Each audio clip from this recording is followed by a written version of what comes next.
Hello, everybody, and welcome in to the 100 and, I don't know, this could be the 9th or 10th.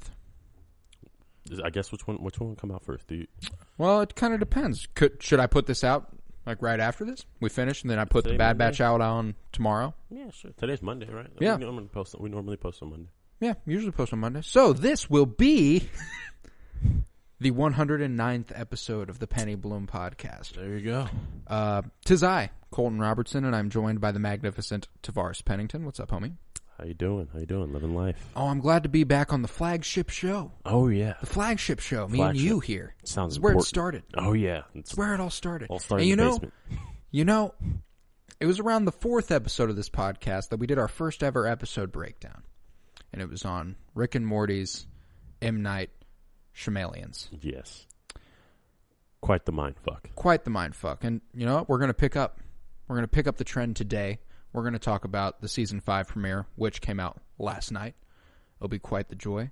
Then we got some music discussion later in the show. If you want to stick around for that, we'd hope you do. So, but in the meantime, what have you been up to?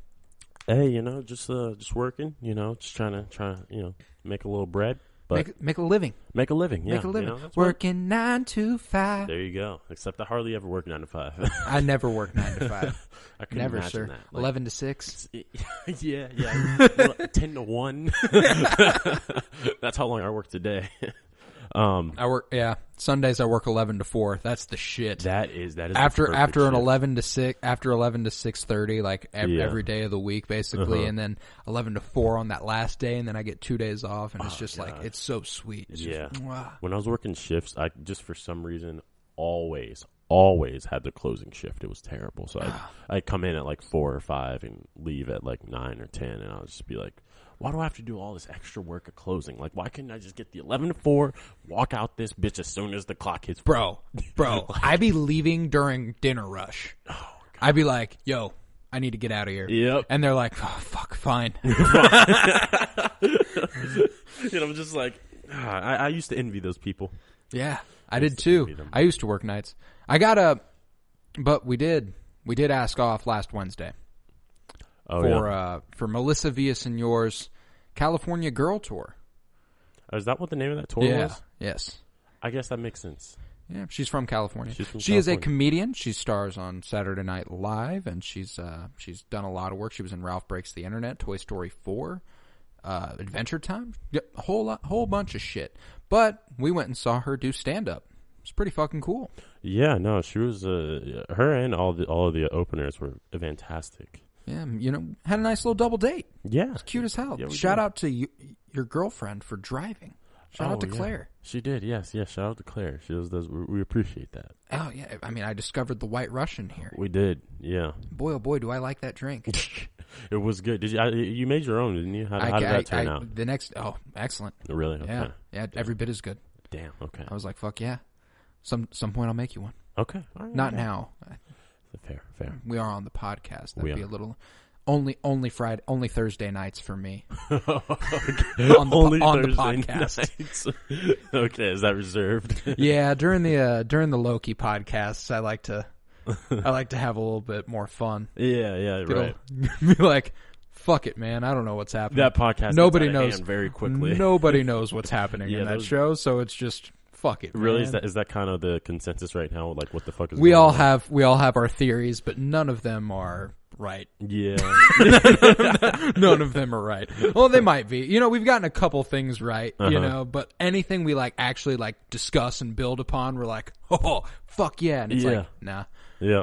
But we did see Melissa Villaseñor. Yes, we did. She was kick-ass. She was super funny. She complimented my hair, which I loved. Yeah. I was like, I'm never getting a haircut. Yeah, we were right next to our table was hitting the stage. It was. Yeah, I'm glad we sprung for the reserved table. Yeah, honestly, it was pretty kick-ass. It wasn't too expensive. No, $40 a piece. Show? That's not bad at all. Yeah, I mean, we saw a person who's on SNL. Yeah, that's nothing to scoff at. That's dope as fuck. Yeah, no, it is, and It was a good vibe, very adult experience. It was. We were by far the youngest people in that crowd. Oh yeah, no, I felt kind of outclassed by everyone. Yeah, for sure. I was wearing sweat shorts and like a jean shirt, and like there were like people dressed up there. Yeah. I was like, yo, we're at a comedy club. Yeah.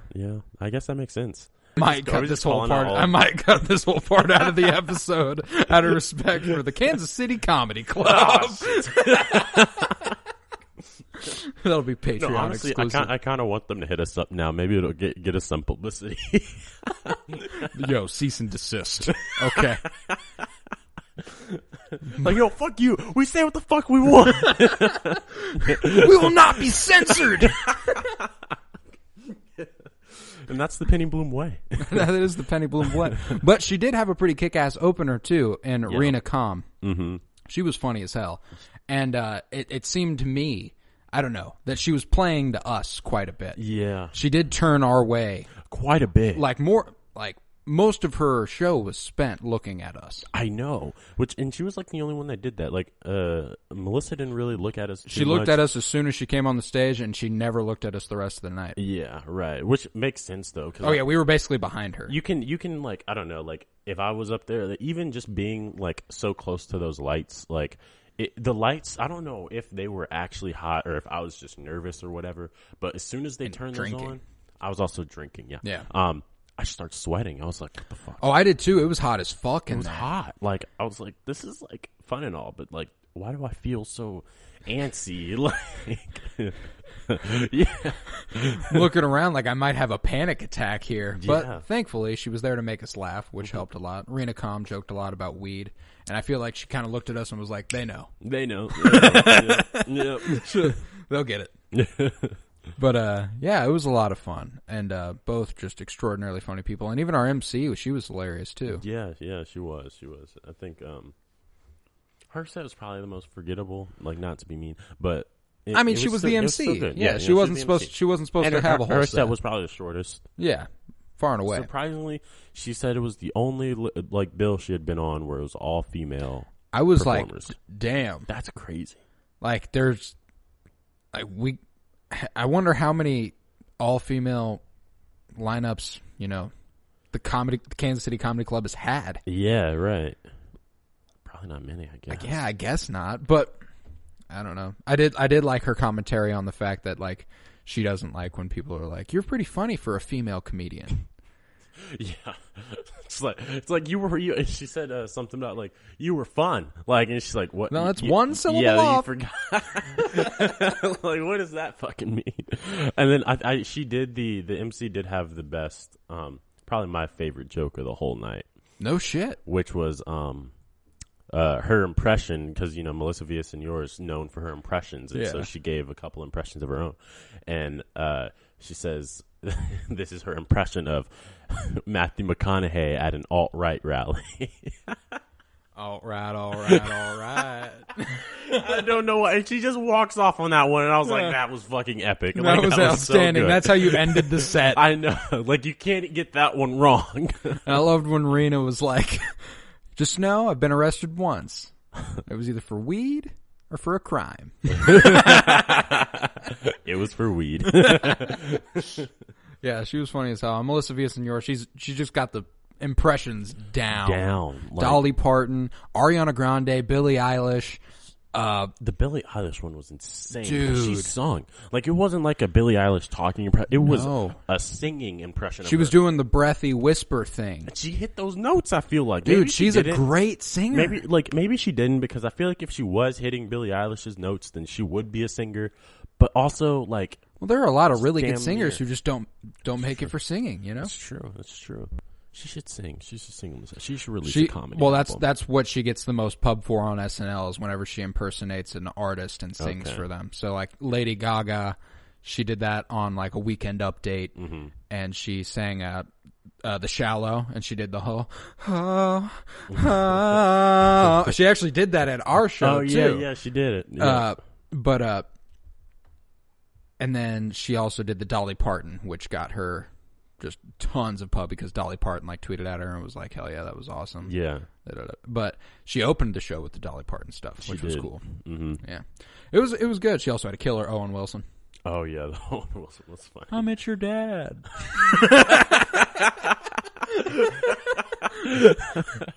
That was fucking funny. I wonder if that's true. It sounded very true. Like it was. It sounded very, and I believe it. Yeah, it had a lot of details. Wilson. I was like, that sounds like honestly kind of true. Like, and it's funny because I listened to her podcast called "Laughing with Myself." Yeah, and I'd heard I couldn't find it. Is that what it's called? Yeah, I'd heard like 40% of the jokes. She like workshops them on her podcast. Yeah. Which I didn't realize. She was like, so I'm writing something. Like, it's basically just like a journal for her thoughts. She's like, so I'm writing something. I'm trying to figure out the punchline. And then, like, the day after our show, she presented a joke she told us and said she hadn't yet figured it out. Which I thought was interesting. Oh, okay. It was the coffee shop one. Oh, okay. Yeah, yeah. And she said that was also a bit that she's had for like 10 years. She still hasn't figured out exactly how to end it. That was the crazy thing that impressed me about like these jokes, because you can tell kind of where the writing begins and ends on them, like sort of how they envisioned it going. Because obviously everything they do up there is rehearsed; it's a performance. But you have to gauge what you're doing based off the audience too, a little bit. And so it was really cool how they would transition between jokes after like they would just kind of make these decisions on the fly, like, all right, let's move on, or all right, let's just kind of keep going with this one. And like you can kind of like the transitions, it's not that they were seamless necessarily, because in a lot of instances, like, dog growl at person walk by. It just made me lose my train of thought. That was transitions. Yeah, transitions. I got you. Yeah, no, but like it wasn't as if they were seamless, because like no one expects it to be seamless. It's a comedy show. Yeah. Like you just kind of say jokes and people will be happy. I loved when she would take like a big pause. She turned around, she took a drink of her water, and then she looked at the sign behind her and she was like, "That's real simple." It was like the comedy club. Yeah. Man, couldn't come up with anything. And she talked about that on her podcast the next day too. She was like, "I'm sorry to Kansas City. Your comedy club is really like the comedy club. That's really serious." I know. And what's funny is like before the show, they were showing the slideshow where they were like, the comedy club name has historical roots or some shit. It was talking about the importance of why it's called the comedy club. And it was a really basic explanation. It was like, in order for them to be able to serve alcohol, they had to be a club, which is why it's called the comedy club. So I'm like, would it have been called the comedy if not? The comedy. If that wasn't a law or whatever? Like, I don't know. But like, they're just, and she was right. Like I liked it when I was coming. I was like, ooh, Kansas City Comedy Club. That sounds like it's like, you know, official. It's a fucking comedy club. Yeah, right. But she got on her podcast and was like, I don't know. I've performed at a place called like Giggle Hut and Chuckletown. Like it's. Wait, I didn't. What did she say? Like anything about the show? I guess. Well, she did mention the lawnmower thing. That she came out on stage and asked about the riding lawnmowers. Yeah. How she didn't even know what they were called beforehand, which I thought was funny. Yeah, but she didn't really say anything specific about the show. She shouted out the comedy club and gave them thanks and stuff. So I'm always interested in like what performers really think about the venues that they play, that they like perform. There's got to be somewhere they're like, God, that kind of fucking sucks. Right. Like every show is not going to go off as you want, but it's going to seem as if it does, because you know you're an act and that's what you get paid to do, is to do the same thing essentially at like 50 different places. Man, is she still on tour? She's got a few shows left. She performed in Colorado either tonight or tomorrow. I can't remember. Okay. And then I think from there she just goes straight to Los Angeles. But yeah, the premise was she was driving from New York at the end of SNL season, which is cool. Right. She scheduled all this based off the last episode of SNL and was like, all right, I get to go home now. Yeah. It was like, and I'll do a whole tour on my way home. Oh shit, yeah, that makes sense, because SNL probably films in New York. Mm-hmm. Okay. Live from New York. It's Saturday night. Yeah. Damn. And she really had I don't know what to call it. The van? A multicolored van. Yeah, it looked like a thermal sight. It did look like a thermal sight. It was it was cool, though, to just like walk outside and be like, oh, that's the ride of the act we were just watching. Yeah, like, right. That's just that person's car. Which wasn't there when we got there, which is also kind of funny to me, because it's like they get there probably, they're sitting down for 20, 30 minutes, and they're performing, and then they're out. Like, I don't think she had any, like... Yeah, we showed up before she did. Yeah, like... And I don't think she does any post-performance sort of stuff. Well, she usually does. She actually explained that, too. She was like, I'm sorry to Kansas City, too. I was so fucking tired. Really? I was like, I'm a go. I gotta go lay down. Yeah. Because it was like her first night off in like 4. Oh shit! And she'd been doing double shows all the way up to it, so it was Damn. it was a lot. Shall we dive into this episode? We shall.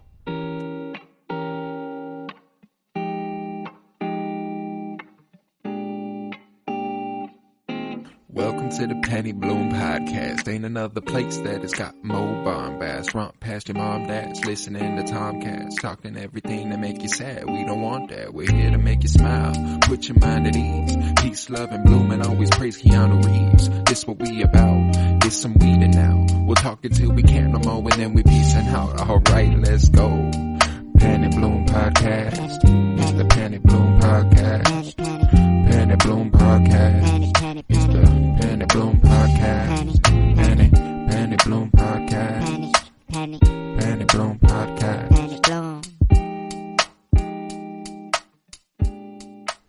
Alright, so last night we had the season 5 premiere of Rick and Morty. Oh boy, was I ready. Oh, yeah. I was hype.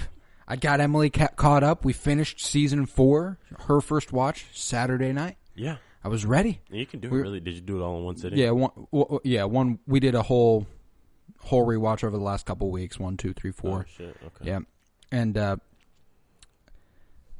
ready. 9:15. I'm like, oh my god, 45 minutes away. Let's fucking do. Power goes out. Oh, Jesus. So I didn't catch it for the first time until we just sat down a little bit ago and watched it together. Yeah. We had a similar but different problem. It was figuring out, because neither of our families have cable, and we sure shit we're about to drop $70 real quick to get watch one episode of Rick and Morty that you will see for free tomorrow. Right, and like it was just like we were trying to do this thing with Sling TV, because normally they're like 35 and cheaper, but they were doing this promotion right now for $10. I'm like, yeah, sure, we'll drop $10 on Rick and Morty, and you get a whole month free. So I was like, we get a whole month of episodes for free. That's nice for $10. And Claire said it started at 11. It really started at 10 for us, 11 p.m. Eastern. Oldest trick in the book. Yeah, and we didn't start fiddling around with it until 10:30, when we realized we didn't have access to Sling TV on any device. We tried the smart TV, my PlayStation. It's rough. Damn. But we got to watch it. We did get to watch it. We got to watch it today on the Adult Swim app. It was a good premiere, honestly, and it's titled Mort Dinner Rick Andre.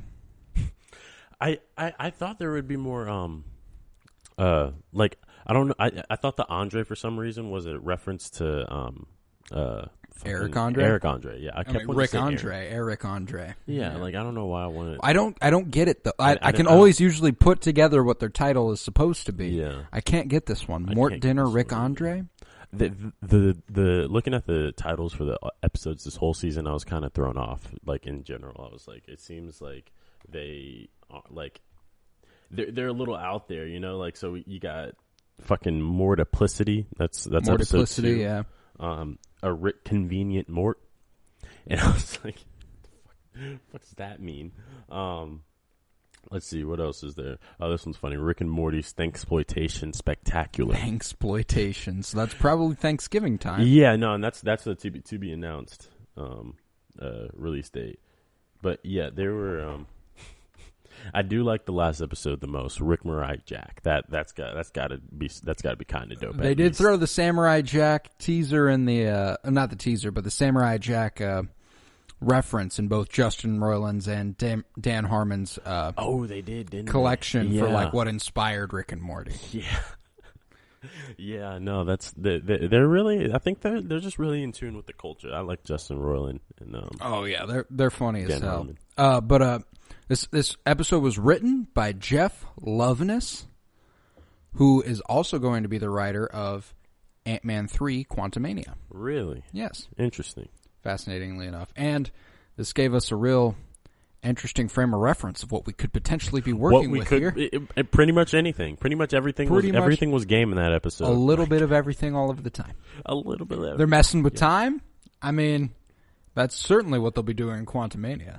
Oh yeah, no, but definitely. I loved this premise that you open this portal to a dimension which time passes quicker through. Yeah. You know? Yeah. And I love that every time they come back for the wine, It's like a whole decade later. It's like you are affecting generations. They went through like 3 generations in like 3 minutes. I was like, okay. Like at first it happened, and I was like, oh, how's this gonna happen? You know, like one level of what are they calling that season 4 episode? Contrivance. Like one level of contrivance, and then there's like a second level of contrivance, and I was like, what is like happening here? And then I realized I'm watching Rick and Morty. Yeah. I know what's happening here. They are fucking up somebody's entire lifestyle worldview. For the smallest thing. For the smallest thing. For the smallest, most selfish thing. Like, and I love the way we opened this episode with, you know, Morty helping Rick out. Like, it's like they're going to die without Morty saving the day here, is what it seems like. Rick had withdrawn himself to death. Yeah. And, oh man, were we Blades in that one? That's fucking cool. That's fucking tight. That's what he said. You know, we all know what kind of guy Rick is. Rick's a fucking G. He's a G. But, you know, they make it out and they get fucking clipped on their way out of this fucking portal and they start crashing down to Earth. Morty, who does he call? He's calling Jessica. Of course. Yeah. Hey, sorry it never worked out between us. I'm about to die. He doesn't say so much. Say that, yeah. He doesn't say that, but it's like that's why he's calling her. And of course, this is an extremely random call for Jessica. She's like, "Oh, okay. Wish you'd said something sooner. That's cool. We can do that. You want to hang out tonight?" And Morty's like, "Fuck. Okay. Yeah. Okay, I'm down." And he puts the steering wheel right back on there, and he saved them somehow. It's ran into a palm tree, ended up in the ocean. Mad interesting that like that was an option the whole time. Him to save, and it took Jessica being like, "Yeah, we can go on a date." Yeah, that was kind of a funny thing. The writing felt very rapid. Like it was kind of, and that's kind of what I look to Rick and Morty for, especially on the first watch where you're like, and it doesn't, I feel like it's something special about that first watch of Rick and Morty when you're like realizing how deeply layered the jokes are within what is happening in the show. Like they're never explicit about they're almost never explicit about it. When they are, it's like so explicit it's not even meant to really be funny, which makes it funny. Exactly. Me and Emily were talking about it because the reason she never watched it is because the fan base is kind of shitty. Exactly. And I think that's the root of why. It really is. And she was like, the fan base is kind of shitty and they kind of say you have to be smart to watch it. And then we got to like halfway through season 4 and she was like, okay, I really do have to watch, like you have to watch it or else you won't understand what's happening 2 minutes later. Right. Like it's just, it's so rapid that it's like they make a joke that is important information to understand the rest of the episode. Like at the beginning of this one, when he opens the portal, he's like, let's just throw this wine in here and age it a couple decades. Like that's what indicates what the whole story is like for that. Yeah. You know what I'm saying? Yeah. And it's just one line. They're like, now you have to try and understand it based off that, okay? Yeah, no, that's crazy. I actually missed that line. That's because I wasn't entirely sure how the wine ended up. I must have looked at my phone or something. Yeah. But isn't that so typical of like what their story is? It's Rick or Morty or Summer or Beth or Jerry doing something that is super just like exploitative in a way. And they seek to get what they want done by any means. Exactly. And Rick gives them the power to do that. Yeah. And that's the thing is like, what do you do with the power of gods? That's kind of one of the basic premises of the show, I feel like. Well, we were actually we rewatched the end of season 4 just the other night, and we saw Pro Mortius, which is the one where they get their faces covered by some sort of parasitic being. Yeah, and they live out lives, and it gets taken off their face, and they're like, "Wait, what the fuck's going on?" But when that happens, they destroy the whole civilization. Exactly. They're like, "Oh, it's fucking fun when there's no consequences." Yeah, it's like Star Wars. Yeah, like Star Wars. You can just kill anybody. It doesn't matter. It doesn't matter. That's true. I always thought that was kind of like one of the cooler. I mean, Luke Skywalker killed like 1 million people on the Death Star. But they were supporting the fucking government. They were supporting the Empire. That's the thing. They're supporting the Empire. Therefore, you should. The revolutionary stasis of fucking Star Wars is very underexplored. Like, no, and that's like something George Lucas explores a lot. And like his inspiration for it largely came from the Vietnam War. Really? Because it came out in 1977. You know, like that's and he like does interviews in which he talks about the American Empire and stuff like that. Like he is not pro-America by any means. Okay. which is cool. And you get those overtones in Star Wars. You love to see that in an artist. You get that even more in Rick and Morty, I'd say. However, I love that, Morty hits the tree, they go into the ocean, and Rick's like, oh, fuck. Are we in the ocean?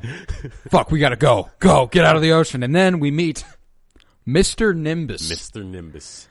This guy felt like the A plot, but he also was the B plot. It's so fascinating because you're so disinterested and so bored with this guy. Well, it's not bored because he's so fucking funny and weird. Funny. Yeah, it's just kind of like you were also wanting to. I don't know. I don't know which one was the A or the B like storyline because like they both. I felt like they were handled like very well. Yeah, exactly. They bounce back and forth really easily. And that's a really good point that I wasn't thinking about during the episode. There wasn't an A or B. It was kind of like they were both just happening. Yeah. But what was funny is the way they displayed the passage of time. Mm-hmm. The scene at the end when Nimbus and Rick are arguing, and it cuts away while like in the middle of a word, and it shows Morty do a whole thing over in the other reality, and it cuts back to him finishing that word. And then keep talking. I didn't catch that. I caught it on that watch too. Yeah. But I was like,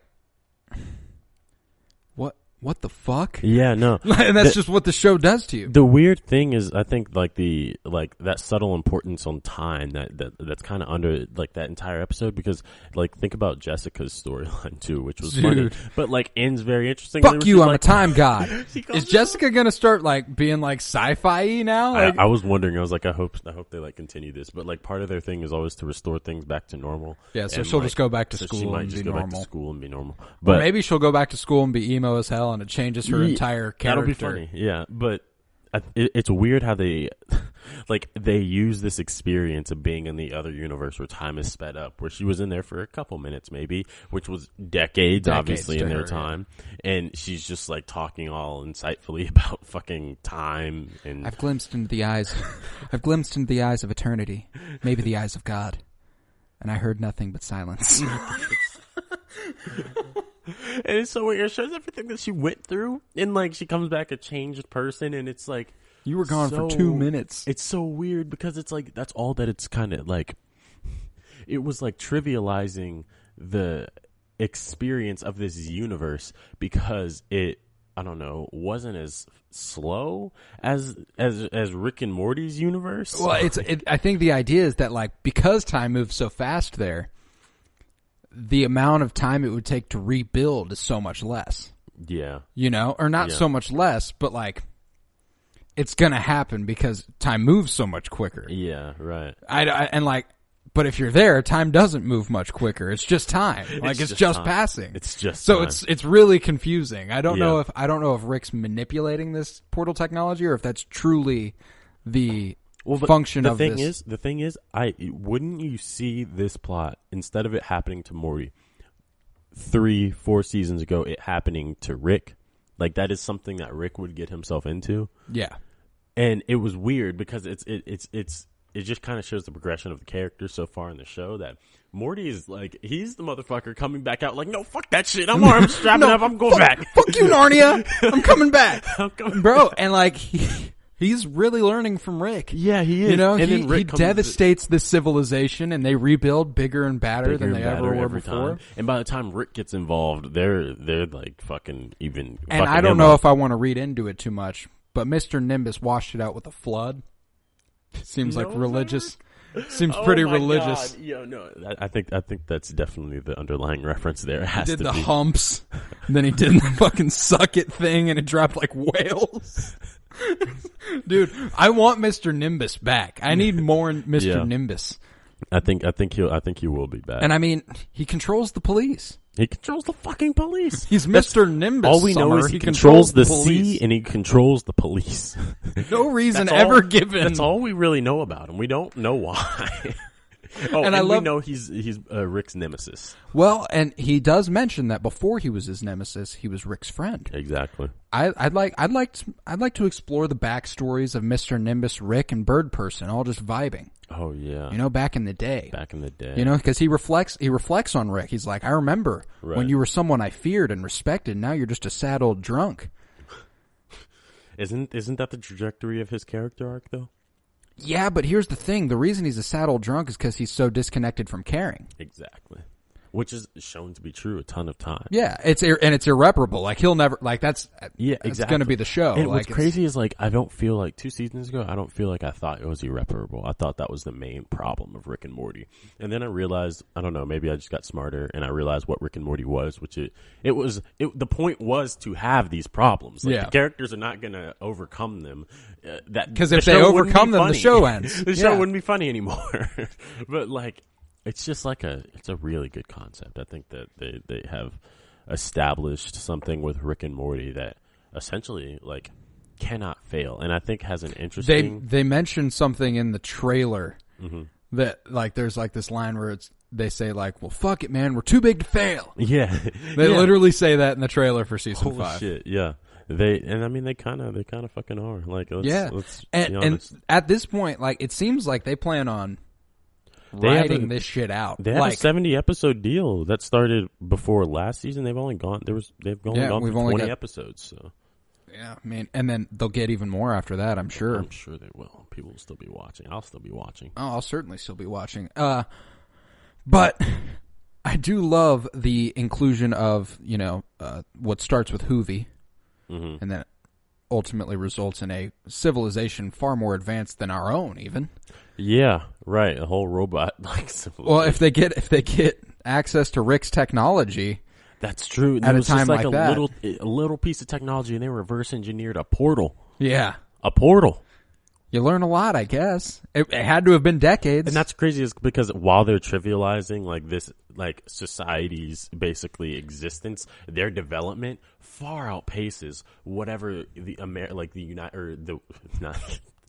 world, whatever our universe in terms of Rick and Morty, the American Empire. The American Empire. Let's be honest, like it's a based on the world, but or it's not exclusive of the world, I guess, but it is, I think, inherently based in American sort of just concepts, ideas, and themes. But like, what is the fucking world if that is what some random universe can do? Yeah, like if they can elevate that quickly in no time and then reverse engineer that portal and come to this universe? That shit's wild. Damn. What's crazy is just like how, like, from what I've seen, like they reverse engineered Rick Sanchez technology. Yeah. That's what's crazy. Yeah. Rick Sanchez is far superior to any power we have here on Earth. What I think is funny too about it is that, like, from what I remember of like the behind the scenes stuff I saw, like they don't put like much like deliberation into these like story decisions at all. Like they're just kind of like, what the fuck is the next thing that happens, and they're just like, fucking this. They make that happen. I told you we watched Pro Mortius and we watched the behind the scenes, and the inspiration from that, according to Dan Harmon, was Starro from DC Comics. And he was like, if we're going to bite something, we think we might as well just bite it until we decide something we're going to change. Like, we might as well go all in, do the exact same thing, and figure out what works to change. Right. And I'm like, damn. That makes you wonder, who are the real gods of the show? Is it Rick and Morty? Or is it the writer? They explore that in the 4th season as well. And they also explore it every time that they break the 4th wall. Every time. It's like, true. 99 seasons, Morty. They're just putting it in terms of the characters. I'm gonna get my Szechuan sauce. That's my arc. Obviously, it's not like, I don't know, like obviously in every sense, like it's always the writer talking and not the characters, I guess. But like the point of breaking the 4th wall is to be ironic about that, like is to be like, and also the fact that Rick knows, canonically, that he's being written. Yeah. Which would be why he doesn't care. We're feeding in too much into the Rick and Morty. The reason why people hate Rick and Morty. True. But it's so easy. It is. It's so easy. They give you just so much to work with. Like, you can do anything with it. Just let your imagination run wild. Exactly. And I think that's why I love Rick and Morty. Oh, certainly. It's just easy. Even if you don't completely understand, it's still fantastic to watch. Yeah, exactly. They're like that episode on the train in season 4. Watched the shit out of that. Still don't completely understand. Oh, yeah, no, I don't either. But I'm not even close. Like, I have ideas every time I watch it, and I'm like, eh. To a certain degree, it's just fucking random. It's just fucking random. To a certain degree. It's like improv. That's it. And then that snake episode last season, Battlestar. Wait, no, I can't remember. Morty Star Rick Lactica. Oh yeah. Whatever, but they're talking about how in the behind the scenes, how they were like, all right, what would be really fucking stupid? What if we just had like a snake in a little spacesuit? I mean, like, that's the stupidest thing you could possibly fucking think of. And then like they were like, that's the idea we want. Yeah, like they were looking for the stupidest possible thing.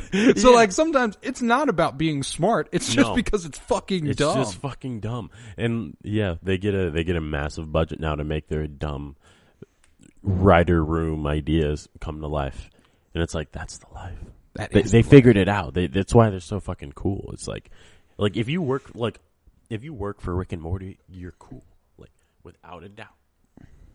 It's what gives me great faith for Ant-Man 3. Yeah, right. The fact that they have the Rick and Morty writer writing the whole fucking movie for an MCU project. Yeah. A Rick and Morty writer. Yeah. That's outstanding. It also tells me it's going to be funny as hell because that's been his alley the whole time, Ant-Man's. But it hasn't been, Rick and Morty type funny. It's just been MCU type funny. Yeah, but, what's the difference? Funny is funny. Funny is funny. I guess you're right. You've really opened my eyes today, Tavarus. Thank you. I'm glad I could be of assistance. You got anything else to say about the season 5 premiere of Rick and Morty? No, I think we covered most of it. It was a really good episode. I think I'm excited for season 5. It's going to be fun. It's going to be fun as fuck. I kind of hit a lull with Rick and Morty, I feel like, the past few months. Like, it just wasn't really something that seemed, like, interesting. But that's just because I've seen it so many times. Exactly. It hits, and the only reason it seemed even relatively appealing is because Emily hasn't seen it. Yeah, right. It's fun to show someone. So I was like, I'll definitely show you this. So, yeah. Yeah. That's cool. Yeah. Season 5 premiere. Rocked. We'll be back talking about Rick and Morty again next week, probably. Are they releasing on a week? Yep. Oh, yep, June 27th, July 4th, and July 11th. There's only 4 episodes announced. That's unfortunate. Only 4 episodes announced. According to the wiki, I don't know if this wiki is completely reliable. The fandom wiki. I don't know. I do not know. But, nevertheless, we will be talking about Rick and Morty, Episode 2, Season 5, next week. How about we talk some 2021 music? Let's get into it. All right, so we're chilling about halfway through 2021. Got a lot of music. Not a lot of standouts, but plenty of music nonetheless. Obviously, last time together, we talked J. Cole's The Off Season. Back on episode 81, you'll hear us discuss The Plugs I Met 2, Benny the Butcher, Tequila Sunrise, Code of the Friend, and Chemtrails Over the Country Club by Lana Del Rey. But we're just gonna touch on a whole bunch of stuff today. See just a little bit of everything all the time. A little review. It's 6 months in, halfway through the year. Why not? 2 quarters in. Yeah. 2 quarters of the 4. 2 of the 4 quarters. But it's only 6, almost 7 months. Almost 7 months. Well, no, because at the end of the 6th month, that means 4. No, 2 quarters. 2 quarter. The first quarter is the first 3 months. The second quarter is 4 through 6. The third quarter is 7 through... Oh, damn, you're talking big brain on me. I don't even know the fucking quarter. I've never understood that. I was like, how do you split a 12 into quarters? That makes no fucking sense. You just divide it by 4. People just use quarters. It's 3 months at a time. That's each quarter. January through March, April through June, July through August. You said it's 3 July quarters? Through September, October, 4 quarters, every 3 months. Fuck the use of quarters, okay? It's 25 cents. All right, people are saying quarter till time. Bro, that don't even make sense. Quarter in months. It do make sense because it is 1/4 of an hour. Therefore, it is a quarter of an hour. But quarter ounce. I don't know that shit, bro. 25 cents. I need us to agree on the use of a quarter. So you're telling me it's 25 cents past 6 o'clock? Yeah, that is what I'm telling you. All right. Well, now that we've got what the quarters are out of the way, let's talk 100 minutes in an hour. Let's talk some of this music shit we've got. And I see first on this lineup we have in terms of discussion, is Logic. Dropped a song. It's funny that you bring this up right now because I just offhandedly noticed that I think I got a tan. I'm getting darker. Getting darker? And it's just funny that I thought of that as you brought up Logic. Right. That's outstanding. Yeah, no, that's I think I'm getting a little darker. Right. Good for you, man. Yeah, the sun. You know. But he drops this song titled Intro, and I don't know if you remember. He retired like a year ago. It was a huge thing. Huge thing. He was like, "No pressure. It's going to be my last album. I'm out after this." Yeah, he had his own mini Grammy ceremony, which he gave to himself, apparently. Logic's a little bit of a and loser. just look at the cover, like the cover of the single titled Intro. So we're only to assume this is going to be the first song on an album he releases. Yeah, it is simply an email. Well, first of all, it starts with "real all the time," right? This is already a huge misnomer, right? Yeah, because Rat Pack. Were you real about fucking retiring? Like, what the like? How is your first song back gonna have rap? Like, right, like bold. And the only way we can assume that he meant that was that he did mean that, and then he got out of the music game and was like, "Oh, this gaming shit ain't working out. Nah, I gotta go make music. I gotta go make music." And it was Logic. This song, it was all right. I like the quote at the bottom of the album cover. "I'm back, bro. You were never gone. You were never gone. 10 months. When was the last time Frank dropped? 2016. 2016. He dropped a couple songs, whatever. It's been 10 months. Not even a full year. And you mean to tell me you were gone? Bro. You're not the shit like that. Bro, we ain't heard from other artists in a longer time. He's on track. You know how he had that thing like early in his career? He was like, I'm going to drop a project every year. Like, that's my goal. Every year. Every year. Something. He's not even going to detract from that. So when we look back on Logic's career, who's going to be like, oh, yeah, he retired in 2020, came back 2021? Like, that. Nobody's going to think about that. Everybody's going to be like, he's dropped an album every year. Obviously, he was still active. He was still making music, which obviously, if he's releasing shit, he's been making music for the past few months. He was featured on a track in March, I want to say, with, I can't remember who. He was featured on a track. He never left. You gotta leave to retire. You gotta leave to come back. This is how people felt about Brett Favre. I retire next season. I'm with the Vikings. That was really just a whole stunt to get me out of my contract. Pretty much. Yeah. But yeah, this Logic. I mean, I grow less and less keen on Logic every day. Oh, Matt. Here it is. April 23rd, 2021. Logic's YouTube channel uploaded a song entitled Mars Only Part 3, a collaboration between him and Madlib. The duo is called Magic, which I thought was actually kind of cool. That is pretty cool. I was like a little disappointed that Madlib was like, yeah, let's make album. Let's be a group. Like, come on. Like, Madlib. But Madlib's just getting around these days. That's like also he's true, producing for everybody. Pick someone else to make it happen. Nobody's really interested in a Logic and Madlib. Nobody ever asked for that. Whoever asked for Logic and Madlib? That's the thing, is that it's wild how, because Logic has a huge fan base. Yeah, that hasn't really changed. His diehard fans have remained his diehard fans. That's also true. So like, you're gonna make money making something with Logic because his followers will love it. That is true. He does have a pretty devout fan base, and it's weird to say that I was kind of part of that at one point in time. I was too, pre-everybody, and a little bit during it. Pre-everybody? That's such a statement. Yeah, I mean, everybody was... It just wasn't what we thought it was going to be. And we've talked about that innumerable times here. Yeah. But hopefully, and then he had No Pressure last year, which I listened to once, and I wasn't too compelled to listen to ever again. I listened to that actually on my way back from... what's crazy about that? I'm thinking back and I remember listening to that. I enjoyed that project. Like, it was good. And it was bad. what everybody was asking for in place of everybody. Like, yeah, following Tits. Tits. The Incredible True Story. Yeah. Following Tits, like, people were like, that was great and all. And Tits was a great album. Like I really enjoyed Tits. But they're like, get back to the Under Pressure. Get back to that vibe. It takes them like 3, 4, maybe even 5 projects to be like, all right, fuck it, no pressure, we're going back. Like, and everyone's like, thank you. And they listen to it and they're like, this is good. And then they never listen to it again because Logic has already fallen off so far by that point that it's like, well, see, and that's the thing is that we give a lot of artists shit for not branching out. Yeah. You do got to give him his respect. He tried. That's true. He tried. And that's what, like, and personally, Supermarket's one of my favorite albums of his.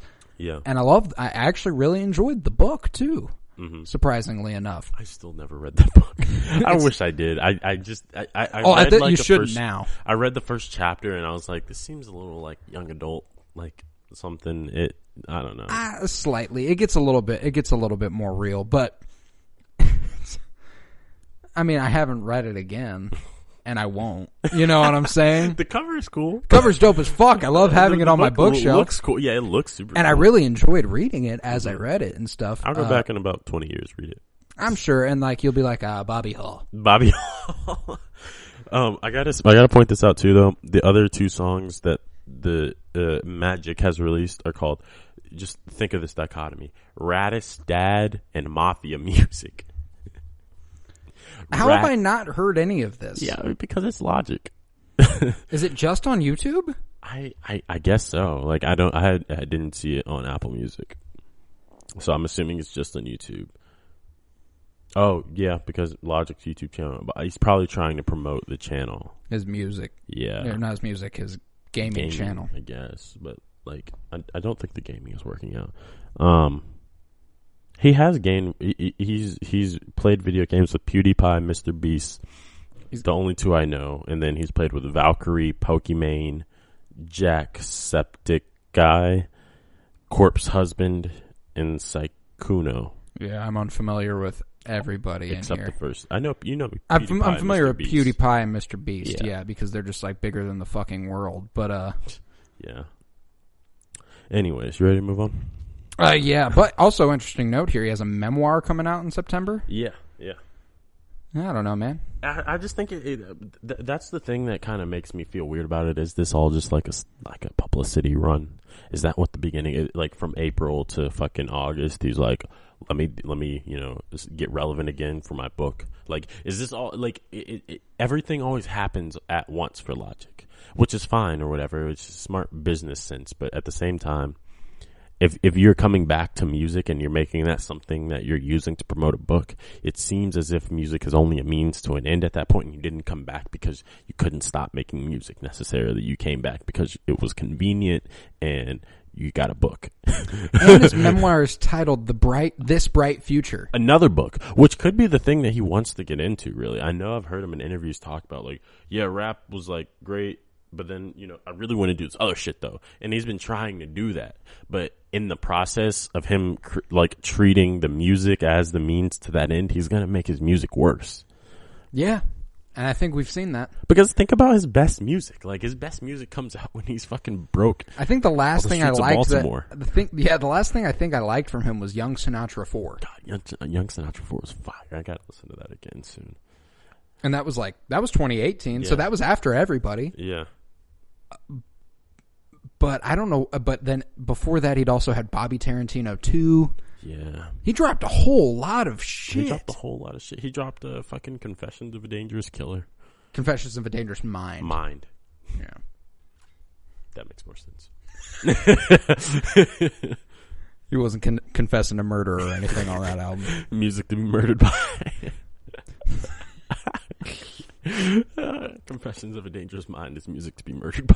It's the same thing. Same thing. But let's hop into the next topic of discussion. Isaiah Rashad. Yes. Got a new single from him. He's fucking back. This is who we need to be saying he's fucking back about. Exactly. Like, Logic, you're not back. You were never gone. Isaiah Rashad, welcome home. It's been years, man.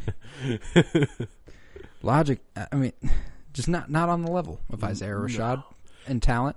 And I love this article you attached from where was this from? Fader. Yeah, they did a cover story on him. I did a cover story on Isaiah Rashad, and I loved this line where it says, scheduled for a June release, the deliriously anticipated bourbon-drowned baptismal, The House is Burning, puts him in the elite stratum of artists who can successfully get away with a one hot album every half a decade average. And it's like, I mean... Fucking yeah. Yeah, he can get away with it. He's only done it once. Yeah. And he's already like kind of like mythically legend, you know? But and like we have to respect that that's only to people who listen to music like us. Yeah. But at the same time, the amount of like there's something about his music that keeps me coming back. Like he off the strength of a demo / mixtape and an album, a full-length album, like he was able to like propel himself to someone that I continually listened to for 5 years. For 5 years. Like he didn't put anything else out. He put out 3 songs so far, solo songs. He's done a couple features that weren't like highly publicized because they were on not as great albums. But he's released 3 songs in the past little over a year, and like that's okay. Like, it's completely okay because we hang on to that new stuff that we got. What's Wrong came out. That was like the return. That was when I was like, oh shit, some shit's coming. And a year and 3 months ago. 3 months ago. And I was like, I remember I saw like this story, and like I was thinking about like how like I had heard somewhere that Isaiah was dropping, and I was like, damn, yeah, he did release What's Wrong not that long ago. Yeah, shit. And then I looked over a year ago. I'm like, fuck. Why am I trained like this? Bro, and that's the thing is that, like, with these great artists, part of the reason they're great, you got to consider, is their not lack of prolificness, but, like, you know, being okay with just dropping one every 3 or 5 years. That takes a lot of discipline, but I think we could also use that use this as an opportunity to get into what exactly Isaiah Rashad has been doing in these 5 years. He's been through it, is what's been happening for the last 5 years, and this cover story for Fader really shows you that. Here, I'm gonna click on this link real quick just to see who it's by. Oh yeah, I didn't to credit them. Check the author's name. Cover story, Isaiah Rashad After the Fire by Jeff Weiss. And this was a phenomenal article. He talks about how basically he ended up in rehab, broke, and basically not really thinking he was going to do music anymore for a time since 2016, which is not going to do music for money. For money, yeah. He wasn't gonna get paid to do this shit. Yeah, which is astonishing, right? Because it's like it's a different kind of passion for it. Off the one, that's something that is notable. But I think on a different level, like what was the reason for him just being like, fuck it all? Like, I am in this business, and I don't want to be, and I still have a love for the music, but I don't want that to be like the sort of like primary reason why I'm doing that, which is you know that's like I can respect that, like that's something that I think absolutely true art comes out of. But at the same time, he's not just dealing with like, you know, the industry. He's dealing like with himself and like what he feels like he is doing. And at the time, he was apparently abusing a lot of drugs. Yeah. In this article, it says, consider the 30 days detoxing and surrendering to a higher power in an Orange County rehab facility. Man. Yeah. He was so drunk boarding a flight that cops nearly arrested him. He wrecked his Jeep, crashed Top Dog's Honda, fixed it before he found out. Yeah. That's some movie shit. That's some movie shit. Yeah, that's some movie shit right there. It's like, what has he... And I'm just like reading this like... So all those times where I was like, damn, where's Zay been? He's been doing some wild, reckless shit. And there's even a quote from him in this article about how, like, you know, he's turned to comics for like a sort of escape that's much healthier than drugs, as he put it. Drugs and doing, you know, stupid, reckless shit. Yeah. It's like, okay, respect. Yeah, no, I mean, it all takes, time to work through that. And I mean, I'm sure he was dealing with the amount of fame and money after 2016 than he ever had before. Because, I mean, even when, like, you consider kind of the trajectory of his career so far, like, thus far, he's still not one of TDE's, like block, but he's still opener level in TDE. I feel like. Yeah, he's definitely not the main act. He's not the main act yet, but like Sylvia Demo, when that comes out, he's got that debuted at 40 in the top 200 with selling 8,500 units, and then Sun's Tirade comes out 2 years later, and that opens at 17, selling 19,000 units. So and it's just going to be an even bigger jump for this next one. Yeah, that growth is crazy, and this one is even more built up because people who were waiting on him are about to like talk about this shit nonstop because it's this is going to be like the dude. Have you listened to this yet? Yeah, have you exactly. Listened? And like to be honest, this is going to be a good ass album. Like, and like you can count on Zay. Like he's not. Count on it. We were talking about this in the before we started. YG doesn't necessarily miss. He's at least going to do not bad. For Zay, he's at least going to do good. He's at least going to do good. Yeah. And he put out Why Worry and Headshots. Both of those songs are on. Even fucking Lay With Ya, which I thought was a little more of an average track, but the feature on there, Duke Deuce. Have you listened to that one? Mm-hmm.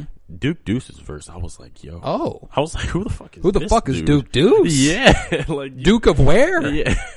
You killed that shit. But ultimately, I think he's gonna increase his acclaim and do it in a way that's super organic and like ultimately gonna be like the thing that causes I'm staking him a to claim eventually be a main act. Staking a claim pre its release. Mm-hmm.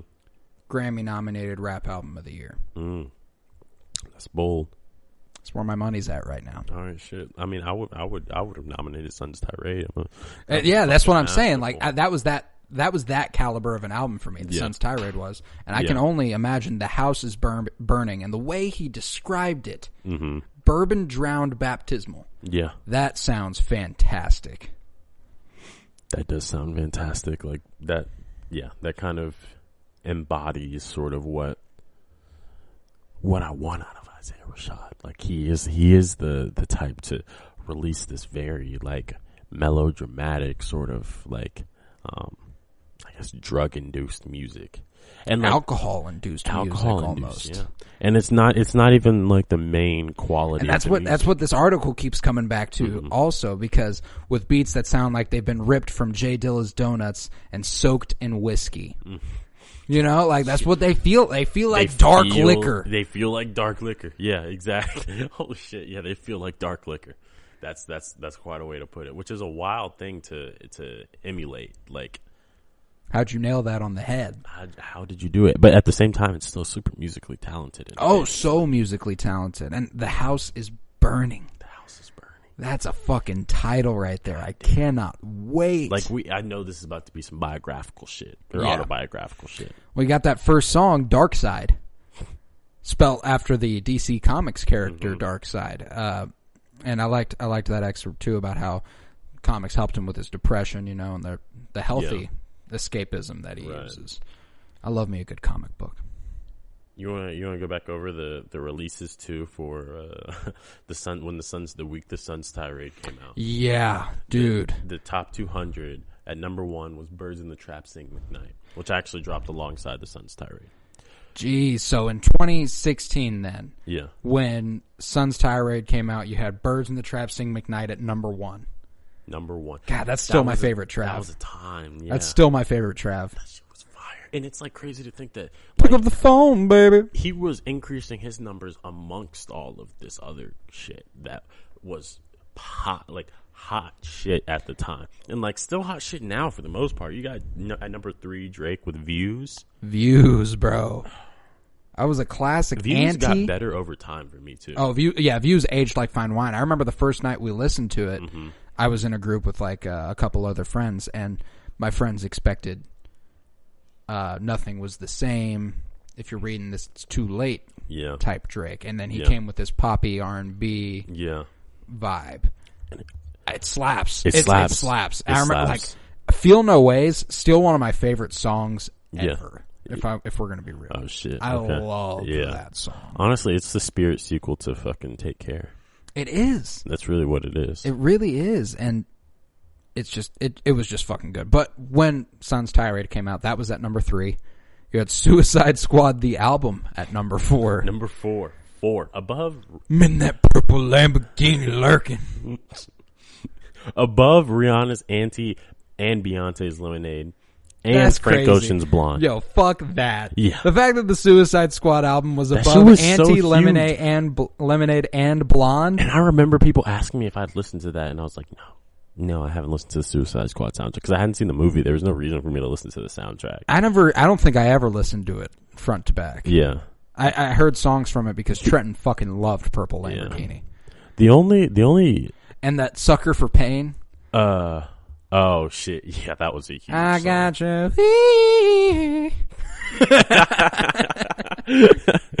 God damn, that was in every fucking trailer of Suicide Squad. Oh my god. I'm just a sucker for pain. Speaking of Logic, he's in was that Logic song. in that song too? What's crazy is the only other album, like movie album, that I listened to like before or without seeing the movie was Bright, which Logic was also on. I got another one you would have done that for. Black What? Panther. I actually saw Black Panther, but yes. Well, you did see Black Panther, but the album did drop a week before before the movie came out. Oh fuck, it did. I remember that vividly because I was like, "Oh fuck yeah, this shit rocks." And then you saw the movie and you're like, "There's like half of 2 songs in there." Yeah, you're like, "Dude, there's like nothing." And then you also think back to the album and go, "Oh, they like really told us that T'Challa was gonna die like in the middle of the album." Fuck yeah, yeah. Oh hell, King Killmonger. Yeah, no, they were doing some shit. That was Kendrick's last contribution, really. Since 2018, that was the last thing. Which we may be getting some more of. Kendrick apparently is performing pretty soon in November. Performing in November. November. Yeah, performing in November in the Las Vegas Festival, and it says he'll be performing anything from Section 80 to Damn. But I like to think we get some song, at least. And here's the thing: they're not going to put that he's going to drop a new album and be performing it if he doesn't want to reveal that yet. Right. But also, if he drops an album, that's what he's performing at that. But also, I think the thing that, like, kind of like, especially people like Top Dog and even like Ibrahim from Dreamville, like the sort of executives of these companies, when people on social media get to theorizing about shit like that, they're like, "Bro, we told you, we didn't lie. Like, what the fuck? Like, we just." We're human too. And so like maybe they put that on there because they're like, well, we know people can be like, oh, he's performing, is it a new album? Be like, no. We know it's Section 80. Section 80 to Damn. All right. Everything else is fair game. No new music. Which that's the other hand. But then also, you know, I don't know, how devious is Kendrick Lamar? Is he really about to play games with their minds? Well, see, and that's the thing, is that it's like I can see him. He announced Damn 2 weeks before he dropped it. Well, and the thing is, he announced Damn to come out a week after he dropped The Heart Part 4. Yeah. And then it didn't drop, and then they were like, well, why'd you think that? And he was like, because he said, watch out next week, April 7th. He said it. What do you mean? What am I talking about? And they're like, we never said the album was dropping.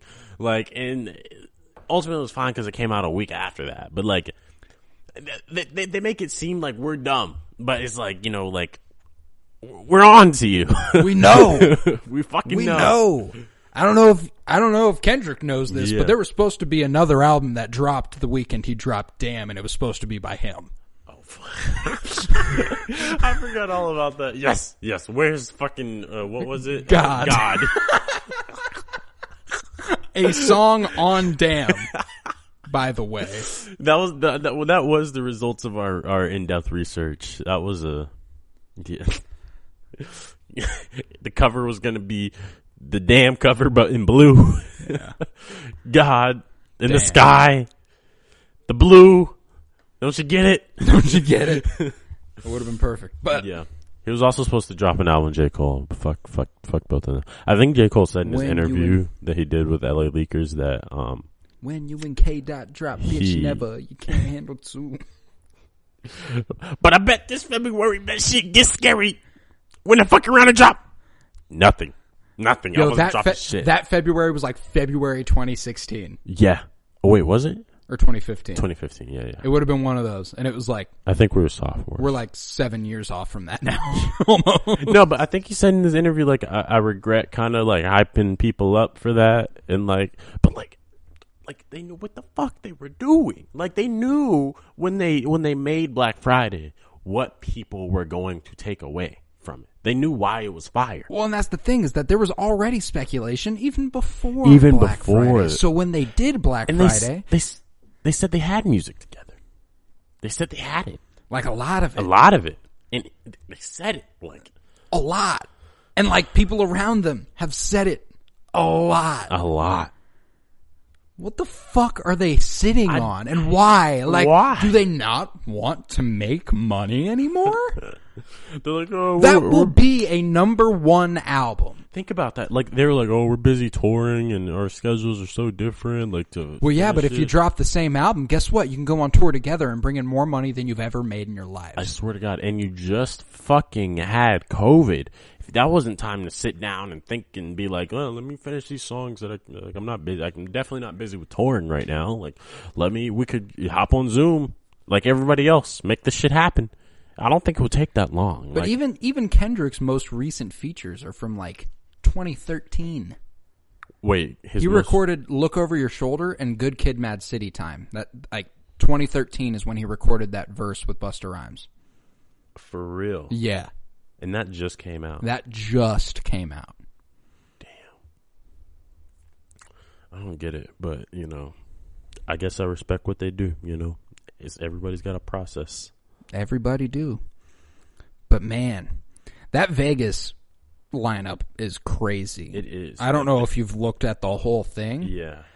But like, I know the headliners are Travis Scott, Kendrick Lamar, and Tyler, the Creator, which is automatically a music festival that I would just pay gobs of money if I had it to go see. Makes me wonder if Travis Scott's dropping something too. What was it, 2018 when he dropped Astro World? Fuck. And was that his last contribution? He had Jack Boys, or not Jack Boys. Oh yeah, what was it called? He also had Cactus Jack. Cactus. Oh yeah, Cactus Jack. Or what the fuck was that called? Because that's his nickname. Jack Boy. Cactus Jack. Oh yeah. We're just making all sorts of fans pissed. Yeah, Cactus Jack. It's called Jack Boys. It was called Jack Boys? Yeah, debut compilation album by Jack Boys, collective American rapper signed to Cactus Jack Records. That's funny. There is also a rapper named Jack Boy. Yeah, I knew that. I actually like Jack Boy. He's not that bad. I think he was in that list of people who got arrested for a shooting this year. No shit. Too, or some shit, or being Look shot at that. There's a lot of gun violence that happened in 2021 too, in hip hop music at least. Like a lot. Quite a few murders, actually. Quite a few. Silento murdered his cousin. Watch him whip. Now watch him murder. watch me whip. Now watch me nay on that ass. And then fucking Day Day. He's doing fucking like Fortnite style taunts after. Yeah.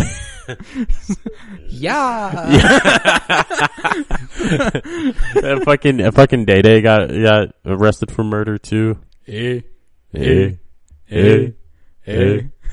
Bro, Day Day. That was such a song, dude. Fucking there's a bunch of shit. Quando Rondo was in another shooting after he was involved in Lucci was like on the run for murder. What's crazy about Quando Rondo is that he's still free, especially after the whole King Von situation, because that was like supposed to be like pretty, like everybody's like, yeah, it was Quando Rondo's folks who did that. But I guess he probably wasn't the one who pulled the trigger. But at the same time, like, obviously there's something like, there's something there. I don't know. Maybe there's like nothing illegal happening. I don't fucking know. I don't know. I've been listening to King Von though. He was fire. He was dope. Wish he stayed around. I am skeptical that he did commit to possibly more murders that people have connected him to through social media and just circumstances known, and that's a little disturbing. But at the same time, he beat his trial, so you're innocent until proven guilty. But at the same time, he beat his trial because a witness didn't show up. Which also makes me more skeptical. Yeah, that's what the fuck was going on? That's a rough also, look. I don't want to know. He beat it. It's the way it is. May rest in peace. May rest in peace. But Kendrick could be dropping.